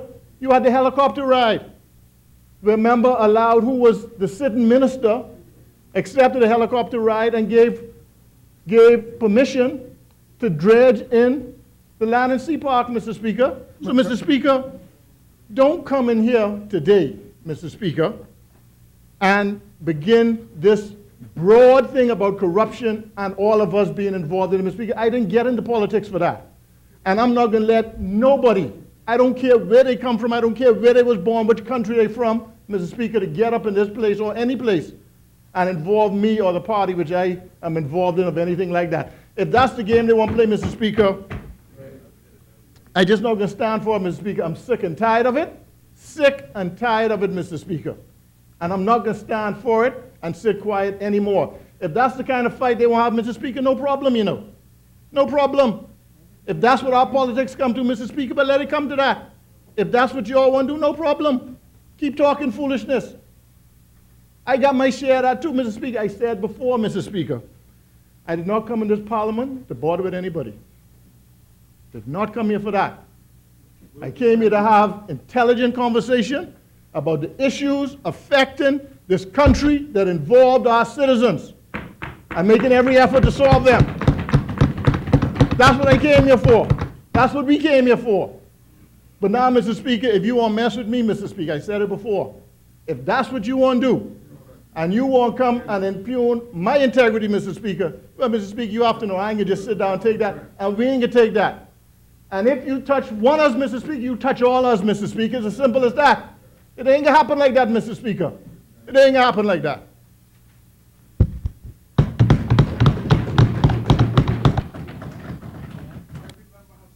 Thank you.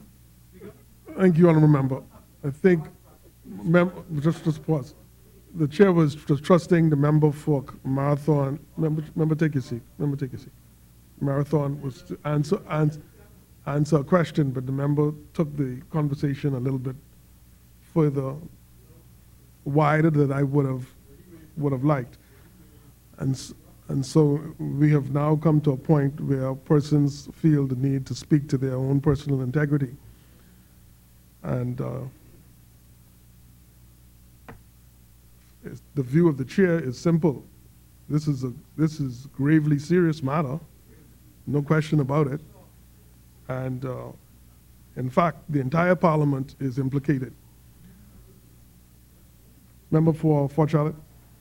Speaker, thank you.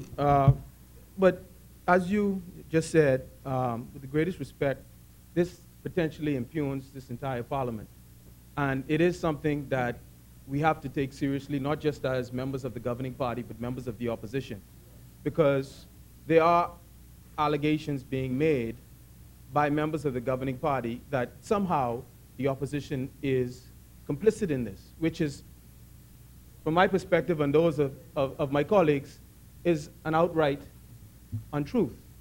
And of all people to stand up and to make accusations about the opposition. Don't personalize it, member. We're not going to get into personal attacks. Member yield. Member for Righto. Initial statement, I asked for the opposition to cooperate. And I indicated, Mr. Speaker, subsequently, Mr. Speaker, that it may, in this investigation, involve them. It may. That's what I said. There's no allegation specific in this. I'm saying there's an investigation, and I allowed for the fact that it may implicate them. Yes. Mr. Thank you, Speaker, Member for Kalani. Member for Fort Charlotte. Sir. It is a consistent theme with the government when they are faced with levels or allegations of impropriety to try to somehow revert to the past and talk about what happened in the past.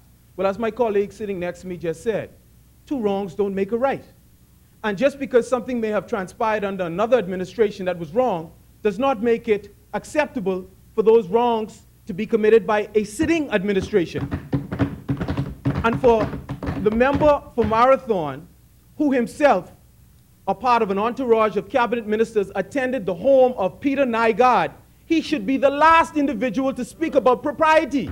We need somebody who has not perceptibly been bought by a permanent resident who means this country no good.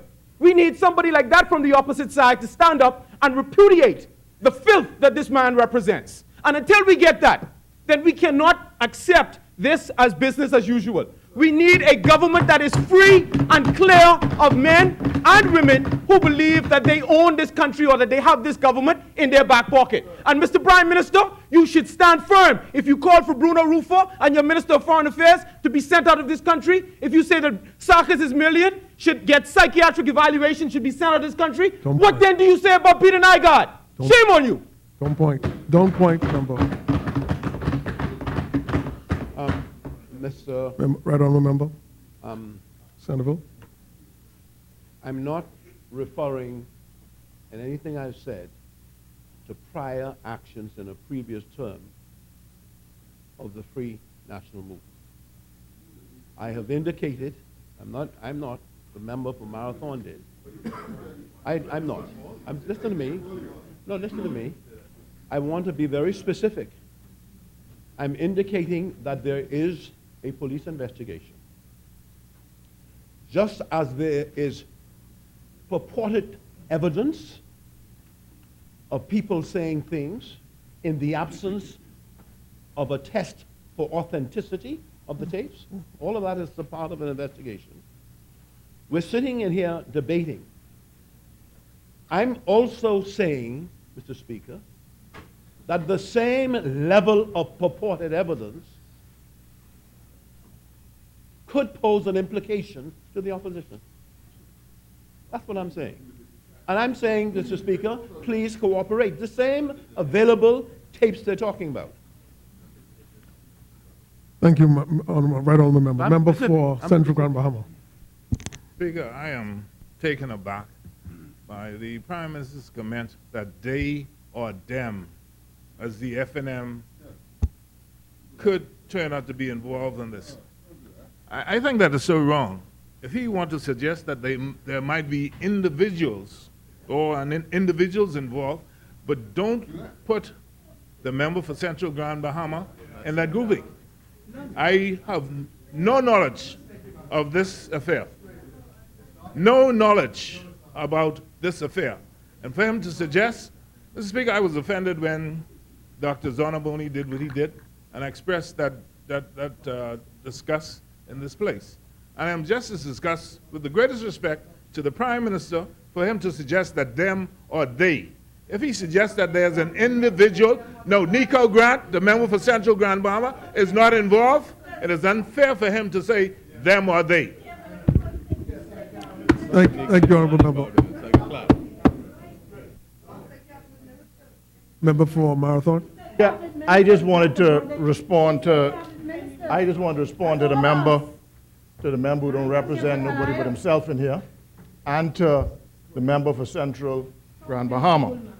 In fact, he is right, and he's taking the same offense that I have taken to the statement made by his leader, Mr. Speaker. The very same point he's making is a point that I have made, Mr. Speaker. And when I referred to past corruption, self-interest, conflict of interest, Mr. Speaker, I wasn't saying two wrongs make a right. I didn't say that. I said in the last 20 years, you check in our government, the last 20 years, every allegation involving corruption or otherwise, where evidence was produced, it's been on the other side. That's the point I was making, Mr. Speaker. Simple. I wasn't saying it was wrong or right, Mr. Speaker. That's the first point. The last point I want to make, Mr. Speaker, is that at the end of the day, member, I have to interject. At the end of the day, member, pause. The chair, that is not helpful to this. It's not helpful, really. I don't want to get into that. Honestly, it's not helpful. I think we should deal with the issue at hand. But, Mr. Speaker, when the leader of the opposition Leader of the opposition brought it up in his, I wasn't going to say anything either, Mr. Speaker. The leader of the opposition brought it up in his retort to the member for Centerville about corruption on this side, Mr. Speaker. I have a right to respond to that, Mr. Speaker. I can't just sit here and allow someone on the other side to point and paint me with the paint of corruption, Mr. Speaker. I'm not going to take it, Mr. Speaker. And the last point, Mr. Speaker, is that you can say what you want about me or any parliamentarian on this side. None of us, not one of us, is on tape, Mr. Speaker, having a conversation with anybody concerning this matter. Not one of us, Mr. Speaker. Not one of us. Mr. Speaker, not one parliamentarian is on tape speaking about this matter. Mr. Speaker, now find out which parliamentarian on which side is speaking about this matter. I rest my case, Mr. Speaker. Member for Kalani. Thank you very much, Mr. Speaker. Mr. Speaker, I would like to expand from the record the accusation the member put forth on the opposition that corruption, if you review the last 20 years, that the corruption was confined especially to the opposition. The member would not like me to go back to the Commission of Inquiry when we talk about corruption. Member, I'd rather you not go there. I'd rather you not go there. We don't need that. I would like that expunged from the record because you don't want to go back down the road in the 80s when y'all brought drugs into this country.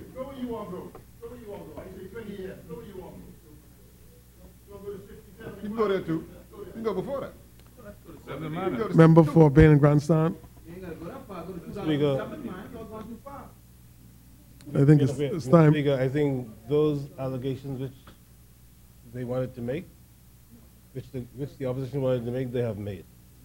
The Prime Minister has indicated that the police have been called in and that they are acting in requiring an investigation for which we requested. That investigation, I can confirm, as I did earlier, is in full flight. And I do not think that this gets us any further. I would suggest, Mr. Speaker, now that we carry on with the business of the House. Very well. Thank you, Honourable Member. The Chair concurs. Communication by the Clerk. Messages from the Governor General. Messages from the Senate. Motion for leave of absence, leave to resign, seat or new writs. Presentation of petitions. Presentation of reports of committees. Adoption of reports of committees. First reading of bills. Second reading of bills. No. Committee of the whole House. No third reading of bills. We will go to resolutions. Mid-year budget debate. Chair recognizes the Honourable Member for Golden Isles, the mover of the resolution. Thank you very much, Mr. Speaker.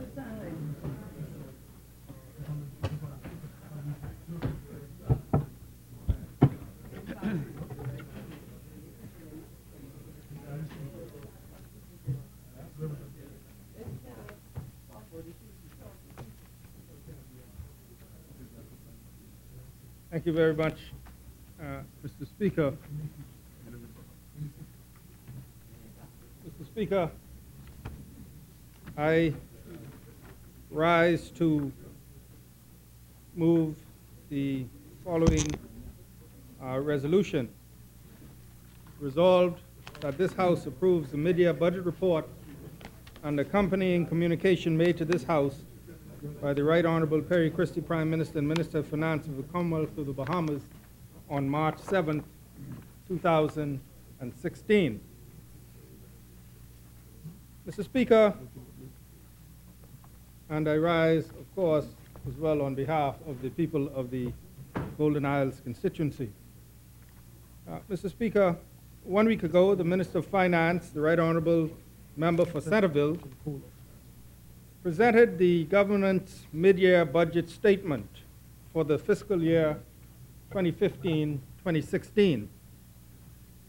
Mid-year budget statement, of course, Mr. Speaker, is a progress report which gives us an indication of the progress that the government have made at the halfway point of the budget year and gives us an opportunity, if necessary, to seek supplemental appropriations, approvals for additional spending, and, if necessary, approval for additional borrowing, which we are doing none of in this budget, mid-year budget, Mr. Speaker.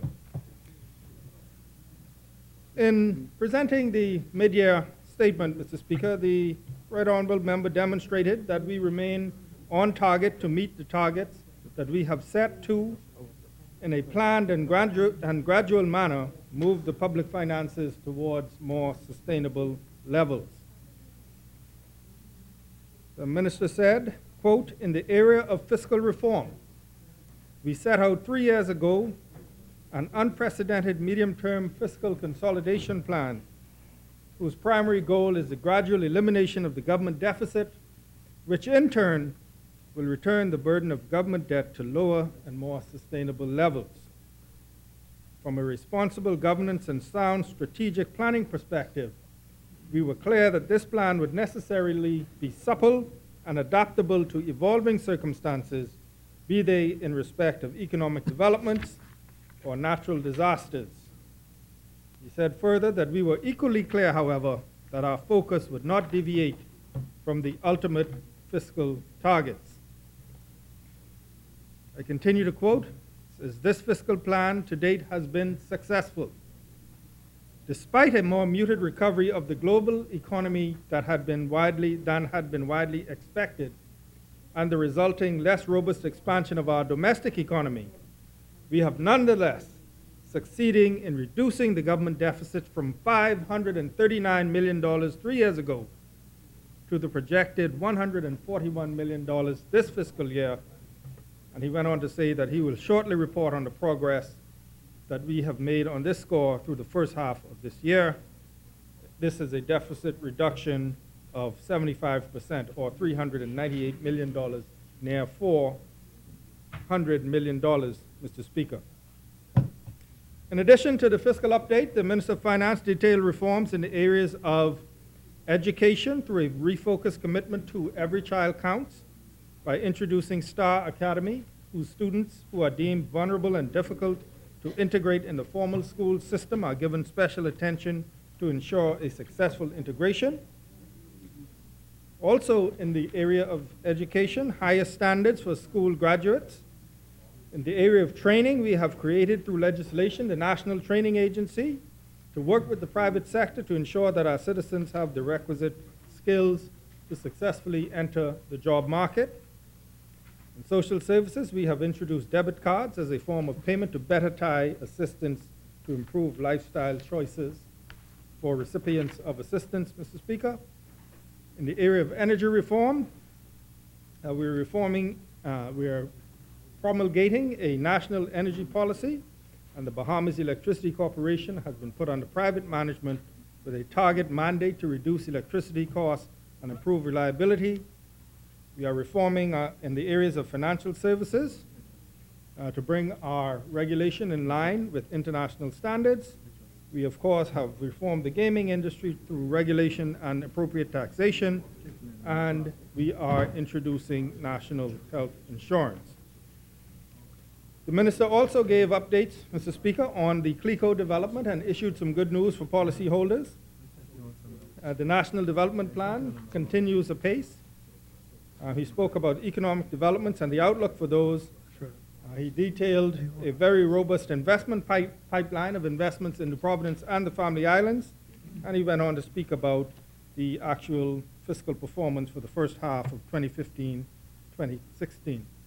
All this progress, Mr. Speaker, progress in reducing the annual deficit, progress in remaining on target for this year, progress in implementing reform in all of the areas that I have spoke of, Mr. Speaker, has been achieved, notwithstanding the difficult and uncertain global economic environment, which is experiencing a still uneven recovery from the global financial crisis as countries around the world, in this region and around the world, Mr. Speaker, deal with low rates of growth, elevated debt levels, and higher rates of unemployment. To illustrate the environment in which we are operating, Mr. Speaker, in terms of the global economy, the International Monetary Fund, in its World Economic Outlook, published in January 2016, under the heading Subdued Demand, Diminished Prospects, says, Global growth, currently estimated at 3.1% in 2015, is projected at 3.4% in 2016 and 3.6% in 2017. The pickup in global activity is projected to be more gradual than in the October 2015 World Economic Outlook, especially in emerging market and developing economies. It goes on to say that in advanced economies, a modest and uneven recovery is expected to continue, with a gradual further narrowing of output gaps. The picture for emerging market and developing economies is diverse, but in many ways challenging. And they go on to conclude in the summary that risks to the global outlook remain tilted to the downside, and they speak about adjustments to the global economy, a generalized slowdown in emerging market economies, and China's rebalancing, Mr. Speaker, lower commodity prices, etc. So what it speaks about is that globally, we are in an environment of less than robust growth. That affects our major trading partner, and it affects us, Mr. Speaker. We in the Bahamas, of course, are not immune from these influences, and we face the added challenge by the very nature of our country, our geography, of an even more acute demand to replicate investment in human and capital resources across our family of islands. So we are operating with a lot of challenges. Slow global growth, geography, slow growth with our major trading partner. As indicated, Mr. Speaker, the rate of global growth has been forecasted at 3.4% in 2016 and 3.6% in 2017. The economy of our main trading partner, the United States, is forecasted to grow at 2.1% in 2016 and in 2017.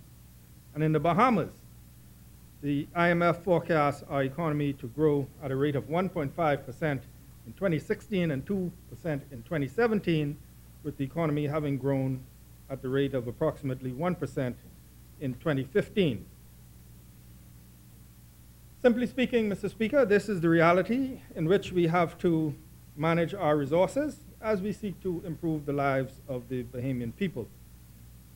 It is in this environment that we recognize that a status quo is not an option, and that we have to employ creative strategies to maximize our resources, to grow our economy, to improve our security, to address long-standing issues, improve the health of our people, and to equip our people through training to exist and to thrive in an ever-changing global environment. I should say at this point, Mr. Speaker, because it's on my mind, that governments do not have the luxury of standing on the sidelines and naysaying and second-guessing every initiative or ignoring realities that we have to deal with, Mr. Speaker. We have to make decisions informed by advice that will inure to the long-term benefit of our country. It is in this context, Mr. Speaker, that this administration has laid out a strategy to bring the public finances in line and to enable us as a country to make the necessary investments in our people. We need a strategy, Mr. Speaker, for sound public finances, because that is the starting point.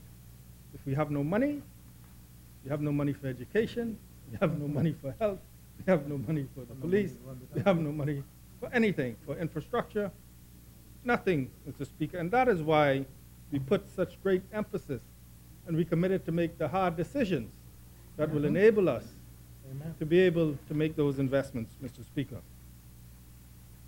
Some of the early fruit, Mr. Speaker, as I have spoken of, I'll say again, the establishment of a national training agency to equip our young people with the skills necessary to succeed in the workplace, and at the end of their training, to secure an internationally recognized certification. Within those constraints and within this environment, Mr. Speaker, we have been able to secure investment in material resources, in terms of investing in a new fleet for our Royal Bahamas Defense Force, and to recruit personnel to man those ships, Mr. Speaker. Operating in this difficult environment, Mr. Speaker, we have begun the process of implementation of national health insurance, Mr. Speaker. Within this difficult environment, we have been able to invest in a new modern fleet of aircraft for Bahamas Air, aircraft that are more fuel efficient, The bottom line, Mr. Speaker, the end of it, we expect to be a reduction in their reliance on the public treasury for subvention, Mr. Speaker. Within this challenging environment, Mr. Speaker, we have overseen the creation of BAMSI to diversify our economy, train young people in the area of agriculture, the commercial aspect of agriculture, Mr. Speaker, and the end game would be to reduce the food import bill, Mr. Speaker. Within this environment, we have been able to secure investment in human resources and equipment for our Royal Bahamas Police Force, Mr. Speaker. Within this difficult environment, we have been able to secure wage and industrial agreements with most of the public sector unions, Mr. Speaker, securing their benefits years into the future, Mr. Speaker. Within this difficult environment and in partnership with our social partners, Mr. Speaker, we've been able to effectuate a rise in the minimum wage of 40% last year, Mr. Speaker. And within this environment, Mr. Speaker, we have been able to implement across-the-board increases in social assistance, Mr. Speaker, and the ongoing modernization of our social service delivery. And we continue to review it, as the Prime Minister said in his budget, in his mid-year statement, Mr. Speaker. We continue to review it to stand ready and to be ready to increase assistance wherever it is necessary, Mr. Speaker. Those are some of the things that we have been able to do in a very, very difficult economic environment. But we recognize that there remains a lot of work to be done. Unemployment remains stubbornly high, and we are making investments to address that. I spoke of the National Training Agency. Unemployment among young people, Mr. Speaker, a global phenomenon which has been described by the International Labour Organization as a global crisis. It's a problem for us as well, Mr. Speaker, and we are addressing it by increasing our investment in education and training. Of course, crime remains a threat to our security and our feeling of security, as well as a threat to our economy, Mr. Speaker, and we are adopting creative strategies and making the necessary resources available to our law enforcement so that they might address this vexing issue, Mr. Speaker. Those are some of the things that we have been able to do, and there are many more, Mr. Speaker, and I expect that as we progress through this debate, colleagues on this side will be able to inform the public of many more initiatives, Mr. Speaker. But as I now go to the budget more specifically, Mr. Speaker, there are a few points that I want to address, particularly statements made in the media in response or coming out of the private sector from the usual private sector spokespeople, Mr. Speaker, that in reaction to the budget that I think deserves some clearing up, and I will seek to do so, Mr. Speaker.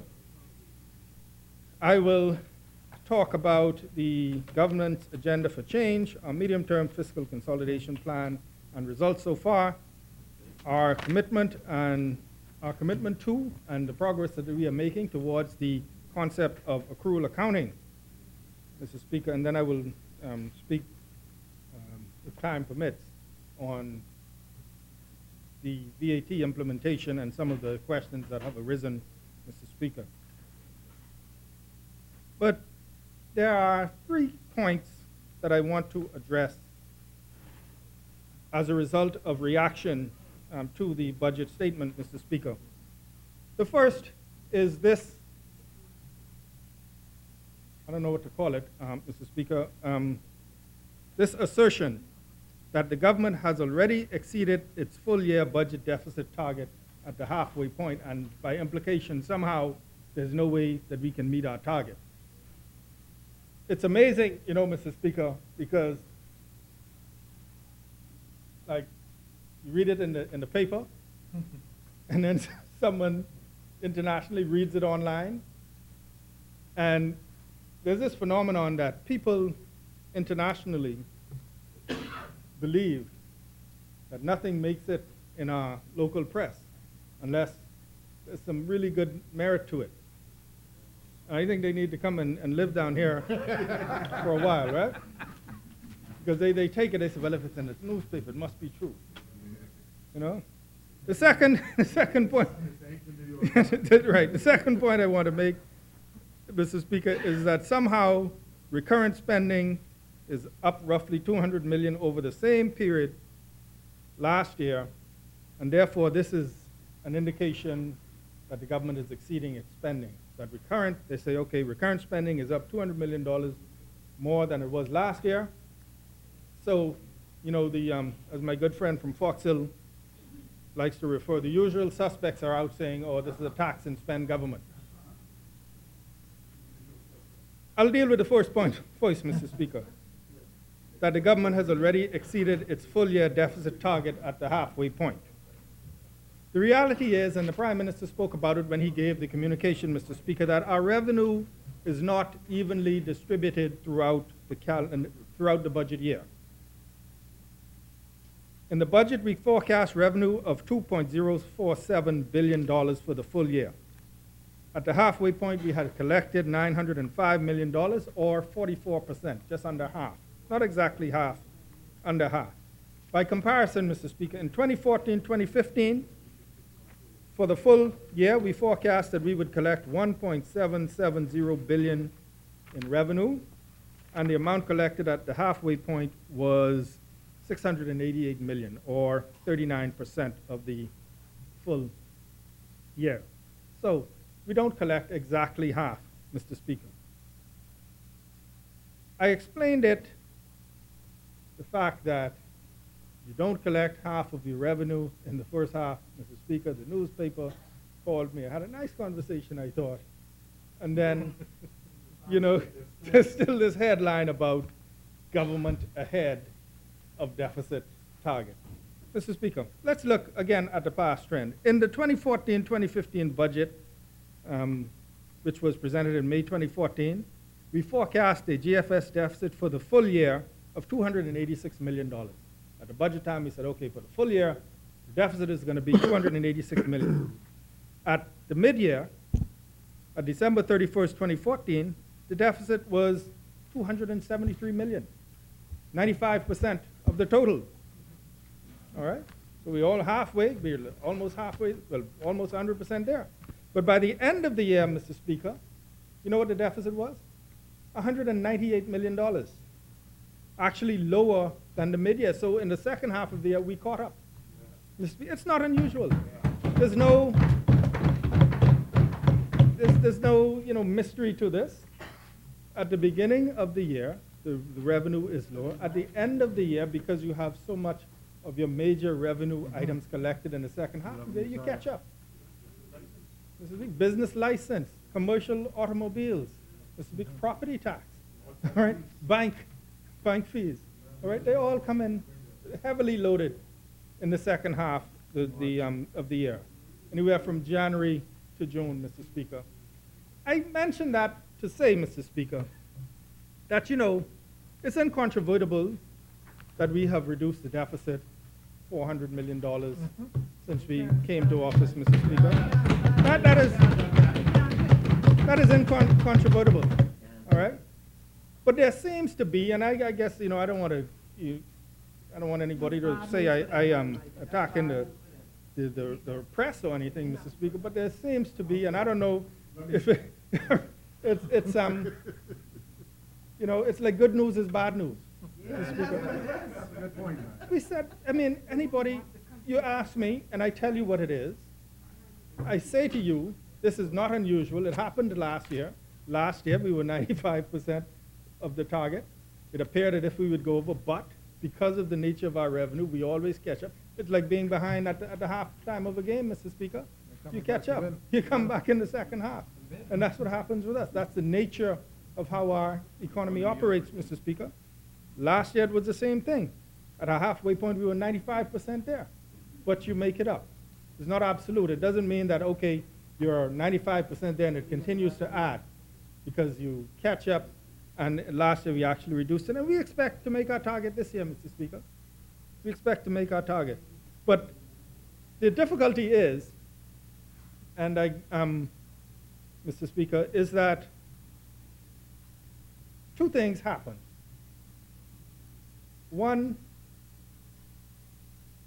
there's this perception that bad news is being reported when in fact it's good news. It's good news for business. You talk to the bank, it's good news for them to know that the public finances are improving. That's good news, Mr. Speaker. And we shouldn't try to portray it as bad news or doom and gloom, Mr. Speaker, because it affects all of us. Not only us in here, it affects investment as well, Mr. Speaker. The second point was this idea that, oh, recurrent spending is $200 million more this half year than it was last year.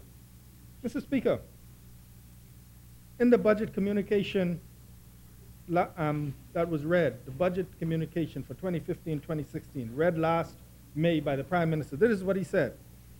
Total recurrent expenditure in 2015-2016 is estimated at a level of $2.098 billion, including some $154 million in reclassified transfer payments that previously were included in the capital expenditure account.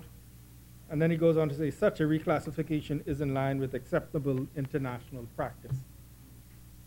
We debated this for about a month last year, Mr. Speaker. We put it in the book. This book, we published this big book. Shows all the laws that we changed, everybody that's employed in the service, what salary they're making. We put charts and graphs to show where all of the money is being allocated, Mr. Speaker. You have photographs. But in this budget, Mr. Speaker, we spoke about the fact that it's called technical notes, format of the 2015-2016 budget. And we spoke about the fact that we were moving some expenditures that were previously classified as capital, moving them into recurrent. So, of course, the recurrent would be higher, Mr. Speaker.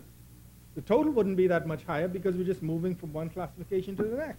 But, the headline reads, $200 million increase speaks of tax and spend government, and then they go on and on about, fiscal responsibility and this and that and the next thing and all of this, right? Knee-jerk reactions, Mr. Speaker. I'm talking to you now. Point of order. Member for East Grand Bahama. Mr. Speaker, just I think for clarity purposes, the minister spoke about the fact that in the budget presentation, there is details of the salaries and how they've been reallocated. Mr. Speaker, if I'm not mistaken, that is not in fact the case. What we have is general line items. We do not have the details of the various positions as was done several years ago. And so it would be an untruth to say that you can tell from that budget what salaries or what positions have been reallocated. Okay. Thank you. Two different things the member speaking about, Mr. Speaker. We have here, we did, the salaries are not here, I stand corrected. But what we did do, Mr. Speaker, was we laid a copy of the salary book. And I'll talk about this whole presentation thing and show how but here in this budget, we did all of the staffing resources, Mr. Speaker. Annex F shows all the staffing resources. The salary is not attached to it, but it shows the actual number of people who are employed. The previous presentation, we would spend hours, you would recall, Mr. Speaker, we would spend hours and hours in here talking about how many people are in post, etc. So what we did this year to give a more realistic indication, at Annex F, we have staff resources, which for every ministry shows all of the people who are employed. And then in addition to that, at the time of the budget, Mr. Speaker, we tabled the salary book, which shows all of the salary ranges, Mr. Speaker. But, so that is what, we changed and I'll get to the reason why we're changing the presentation, Mr. Speaker. But so, no, we have this, someone takes a quick look. They say, okay, you have $200 million. They don't remember that last year we spoke about this. You debated it. No mystery to it. But, it's, 200 up. They must be spending more. They can't help themselves. They must be tax and spend. There's no other, one simple review could have answered that question, Mr. Speaker. Now we hear today it isn't 200 million, it's 62 million, Mr. Speaker, where we're going above and beyond, Mr. Speaker. I think this is a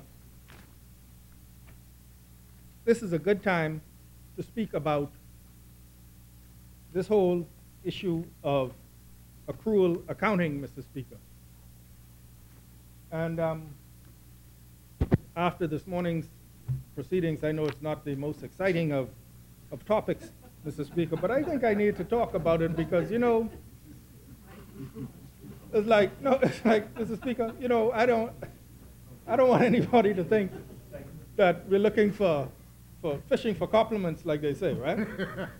But, you know, everybody you talk to would look at the performance of the finances and say, moving in the right direction. So much to do but positive, except here, Mr. Speaker.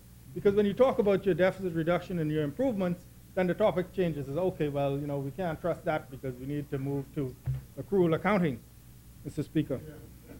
So we can't trust that. We can't. And you know what's really, you know, I don't blame. I know I've spoken to the press, Mr. Speaker, and sometimes the headline comes out a little funny, right? Like the other day, I spoke to a reporter, and she said to me, "You doing the mid-year anything to say?" I said, "Well, you know, I don't want to preempt the Prime Minister, but I think he's going to say that we remain on target, and you know, we think we're going to meet our targets." He says to me, "Any borrowing for this budget mid-year?" I said, "No, we're not borrowing anything in this mid-year budget." I said, "You know, we're fortunate. Now, we know that when we get to the main budget, we're going to have to do some, but it's going to be significantly down from, you know, previous years." When I opened the paper the next year, government plans new round of borrowing in July.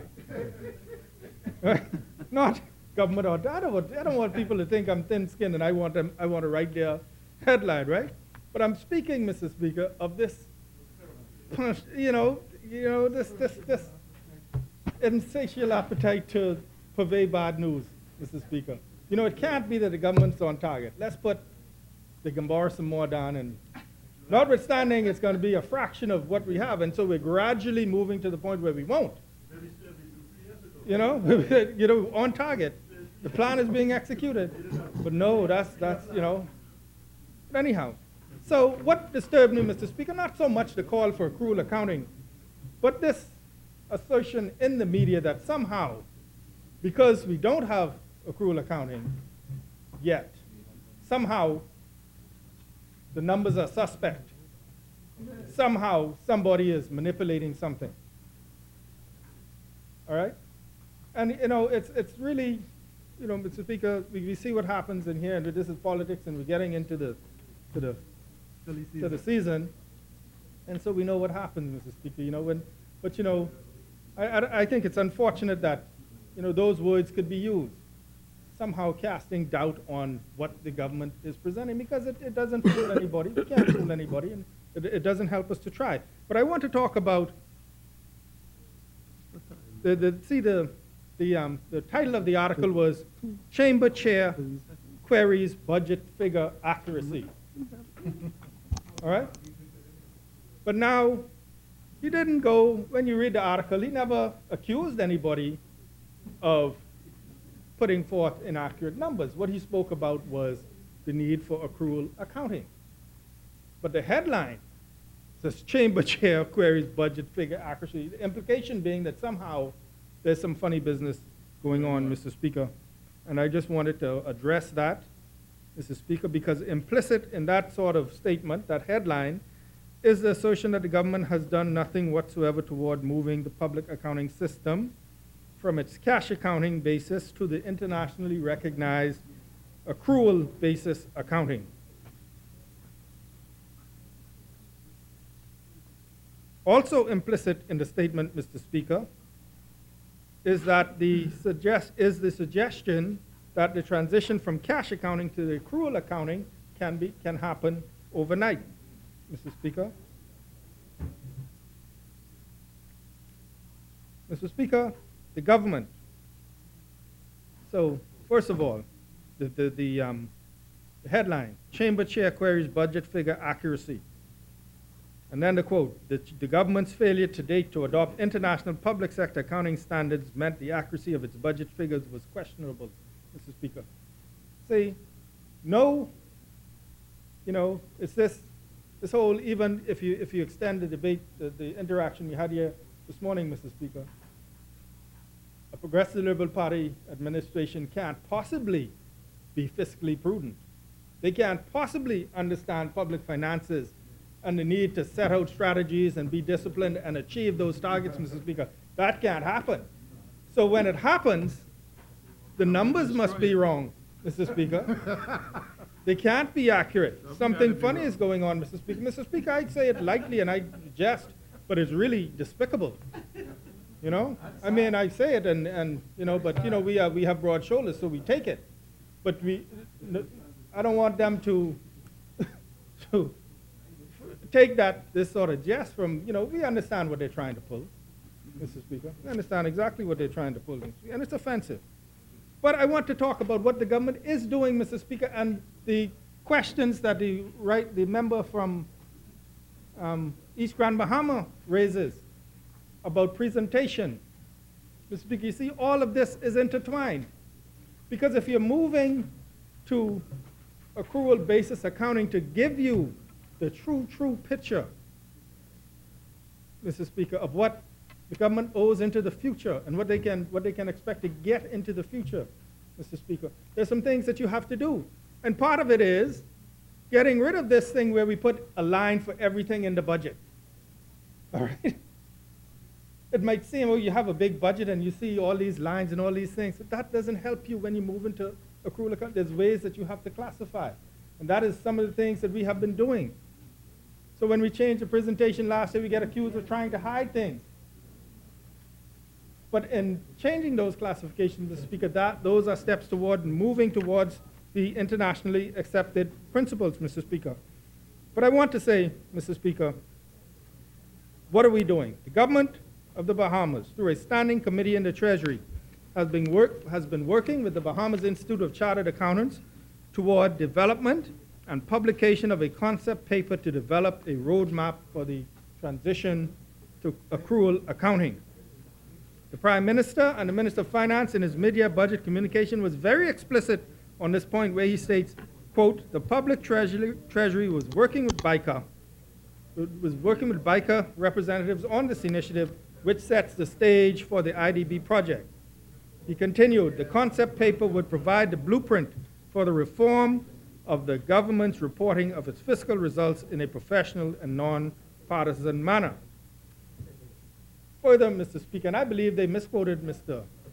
Bowe, because not only is Mr. Bowe Vice President of BICA, he's also a partner of PricewaterhouseCoopers, Mr. Speaker. And in 2013-2014, the firm of PricewaterhouseCoopers was engaged by the Ministry of Finance to carry on an organizational assessment of the Treasury. In the course of this engagement, Pricewaterhouse carried out a global survey between March 2012 and March 2013, which included 100 countries across all geographic regions and levels of development. The purpose of the survey was to analyze key aspects of government accounting and financial reporting on a global basis.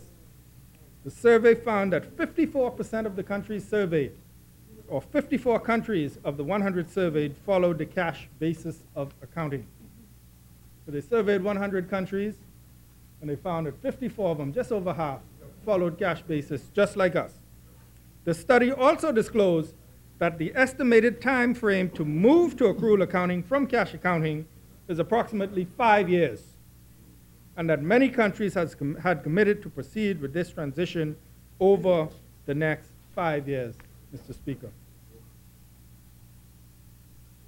And so, Mr. Speaker, for anybody to insinuate that the government had done nothing and is doing nothing to implement accrual accounting as a basis for public sector accounting for the Bahamas, Mr. Speaker, is false.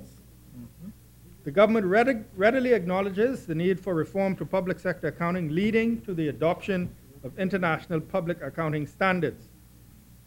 Public sector accounting for the Bahamas government has always been prepared on a cash basis, Mr. Speaker, and the accounts which comprise this mid-year presentation have been prepared on the same basis consistent with prior years. The government also acknowledges that based upon a cash basis of accounting, all of the government's assets and liabilities are not accounted for and disclosed.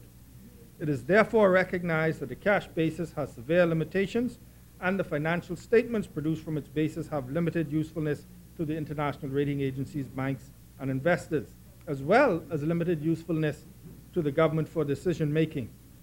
But in pursuit of the objective of transitioning from cash accounting to the accrual basis accounting, Mr. Speaker, the government of the Bahamas has undertaken the following initiatives. So, Mr. Speaker, let me pause here. We recognize that it's not the best system, but we reject the suggestion, Mr. Speaker, because that's what it is, the suggestion that somehow this administration invented cash accounting to somehow hide something or somehow, prevent full disclosure. We've always had it, Mr. Speaker, but what we're doing is actually taking the steps to move away from it, Mr. Speaker, and I think that ought to be recognized. And so for the past 2 years, the Public Treasury has been engaged in constructive dialogue with the Caribbean Regional Technical Assistance Program in developing a roadmap or a strategic plan for the adoption of accrual accounting for the Bahamas public sector. And CARTAC has long ago advised that this transition will take place in stages over a 5-year period. The Public Treasury is also engaged in constructive dialogue with BICA in the development and publication of a concept paper setting out the strategic plan for the adoption of accrual accounting for the public sector. And finally, Mr. Speaker, the government has already procured a loan for $33 million from the IDB for the purpose of instituting a more efficient public financial management system with a new upgraded, integrated financial management information system fully implemented and functional in ministries and other relevant public entities. And so, Mr. Speaker, the transition to accrual accounting is included as one of the major components of this initiative. So we're doing it, Mr. Speaker. The fact of the matter is, we've presented in one way from time immemorial. We recognize that we have to modernize, and we're doing it, Mr. Speaker. Part of doing it is some of the changes in the format that we have been doing with the budget, Mr. Speaker. But it's something else when, on one hand, you get criticized for not having accrual accounting, and on the other hand, when you start making steps towards doing it, you get criticized as somehow you're trying to hide something, Mr. Speaker. We continue apace to modernize, Mr. Speaker, because we think it's the best thing to do. Very shortly, definitely before, and perhaps even before the Right Honorable Member for Centerville wraps up this debate, we will be the concept paper will be released for public consumption, Mr. Speaker, to show the steps that we are making. We are modernizing, Mr. Speaker. We're making improvements. It's happening, Mr. Speaker, but too often the reaction to everything is, somehow there's some mystery to something, Mr. Speaker. And speaking of which, Mr. Speaker, the 1 o'clock? Are you ready? Okay, it's time now? I think it's a good time now, Mr. Speaker. Well, I'll just say, since we have 5 minutes, Mr. Speaker. No problem, I can do that too. I just want to say, Mr. Speaker, as I sort of conclude this voice part one, Mr. Speaker, is this. We remain on target. We remain on target, Mr. Speaker. It's good news for all Bahamians, Mr. Speaker. It's good news for Bahamians that working within the constraints that we have been able to make some reforms and some improvements, and there are many more to come, Mr. Speaker. In terms of the way we present, Mr. Speaker, there's no mystery. All right, we're trying to move towards international best practice. It's a multi-year undertaking. We're committed to doing it. And, so when you see changes in the format, we're committed to full disclosure and maximum information, Mr. Speaker. So when we begin to see things transition There's nothing mysterious or nefarious or wicked about it, Mr. Speaker. These are things that we have to do. And so at that point, Mr. Speaker, I will yield and continue at the 3 o'clock.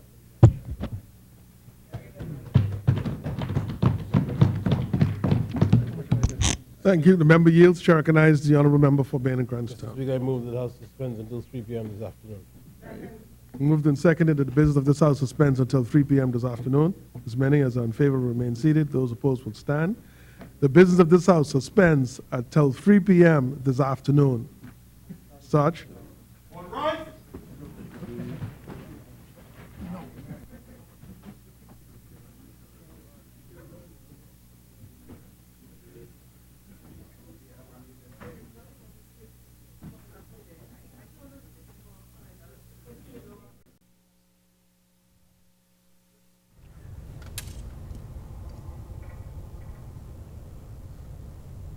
Well, if you're just joining us, Golden Isles MP Michael Halkitis, who is State Minister for Finance, moved resolutions for the mid-year budget report and communications by the Prime Minister. He highlighted the details of the Prime Minister's communication, including the deficit reduction. He also explained how revenue was collected. He added that we are gradually moving to the point where we won't need to borrow. He says we're not there yet, but we're moving toward that point. He also said the government is taking steps to move away from a cash accounting system and towards an accrual accounting system. But the big deal coming out of the House of Assembly this morning surrounding the NIGARD tapes. The Prime Minister, the member for Centerville, said that he has asked for a police investigation surrounding the NIGARD tapes, and says that the claims that he has used his office to help NIGARD are false. That is Peter NIGARD, the designer who lives in Lyford Key. He said that no impropriety regarding NIGARD or Louis Bacon exists, and he says there's no reason to believe that any of his colleagues did either. He also said that he is satisfied that the Royal Bahamas Police Force will carry out satisfactory investigations, and he and his government fully supports that. He also called upon the opposition to cooperate in this investigation that is going to go on. He says that is actually going on. He also highlighted that there's ongoing civil litigation regarding the government, Save the Bays organization, NIGARD and Bacon. Now, the Prime Minister said that it is injuncted before the courts, and this may involve the Free National Movement as well. So he said opposition figures designed the outcome. But he said files will be available to investigators and to the Supreme Court, and there is no favor for consideration on his side. He said straight out that it's a lie that any minister came before him regarding this matter of land in Lyford Key. He says investigators will find those people who made the affidavits wherever they have been sent to. Now, the opposition leader, Dr. Hubert Minnis, the Killarney MP, also spoke on this, but before that said that there was a break-in at the Free National Movement headquarters, and he expected the police to actually do some investigations there. And he also calling on the government to give support for anti-corruption legislation, which is critical. Now, the Speaker of the House of Assembly said that the entire Parliament has been implicated in this gravely serious matter. We're going to take you now to the House of Assembly, where Janaea Noel Ferguson is standing by, and she should have two members of Parliament to interview. Janaea? Good afternoon, everyone. Thanks so much for joining us outside of the House of Assembly. I'm Janaea Noel Ferguson. Number of things happening this morning in the House of Assembly. Prime Minister Perry Christie addressing allegations involving fashion designer Peter NIGARD. Now, as you may have known, that several allegations came out in the press. That is the Tribune article last week detailing a relationship with the Prime Minister and NIGARD, and also the Deputy Prime Minister was named in that, saying that the NIGARD was promised lands, that he made certain contributions, that even criminal activity may have happened as a result of what was happening. This, of course, is in relation to that feud between Nygaard and Louis Bacon over a parcel of land, also involving members of the Save the Bays campaign. Now, this morning in the House of Assembly, Prime Minister, the Right Honorable Perry Christie, addressed these issues, saying that his personal reputation was on the line and it won't be compromised. He said he nor his government had any involvement, and suggestions that he use his power to extend any sort of special treatment to Peter Nygaard or any of that of his cabinet members, rather, was untrue. He said that there was no propriety on his part or that of his cabinet ministers, and he has no reason to believe that any of his cabinet ministers were involved. He says he's also satisfied that a thorough investigation will be undertaken by members of the Royal Bahamas Police Force in this matter. And he also called on members of the opposition to cooperate with that investigation, as he said it may also include criminal acts from members of that side of the political divide. He says it's an ongoing civil litigation involving Nygaard, Bacon, members of the Save the Bays campaign, and the government. Well, of course, the FNM leader, Dr. Hubert Minnis, also responded to this, calling for the matter to be transparent as possible. He also questioned when, in fact, did this investigation begin. Now, the National Security Minister, Dr. Bernard Nottage, confirming that the investigation has already commenced and everyone that was named will be interviewed or questioned in relation to this matter. The Prime Minister noted that this is not the first time it's been alleged that the nation is for sale by persons who have already formulated or calculated an outcome for something like this. But he says at the end of the day, the facts will be made available to investigators and the court, and the truth will be revealed. Of course, all of this taking place right before debate began on the mid-year budget by Minister of State for Finance, Michael Halkitis. Debate on the mid-year budget continues this afternoon at 3 p.m. You can tune in to live proceedings right here on Parliamentary, Channel 40. Outside of the House of Assembly, I'm Janae Noel Ferguson. Back to you, Julian. Well, thank you, Janaea, for that. And of course, we will be back here at 3 p.m. when the proceedings continue. And of course, we'll be having the mid-year budget debate that continues throughout this week. I'm Julian Reed. Tune in at 3 o'clock. Thank you.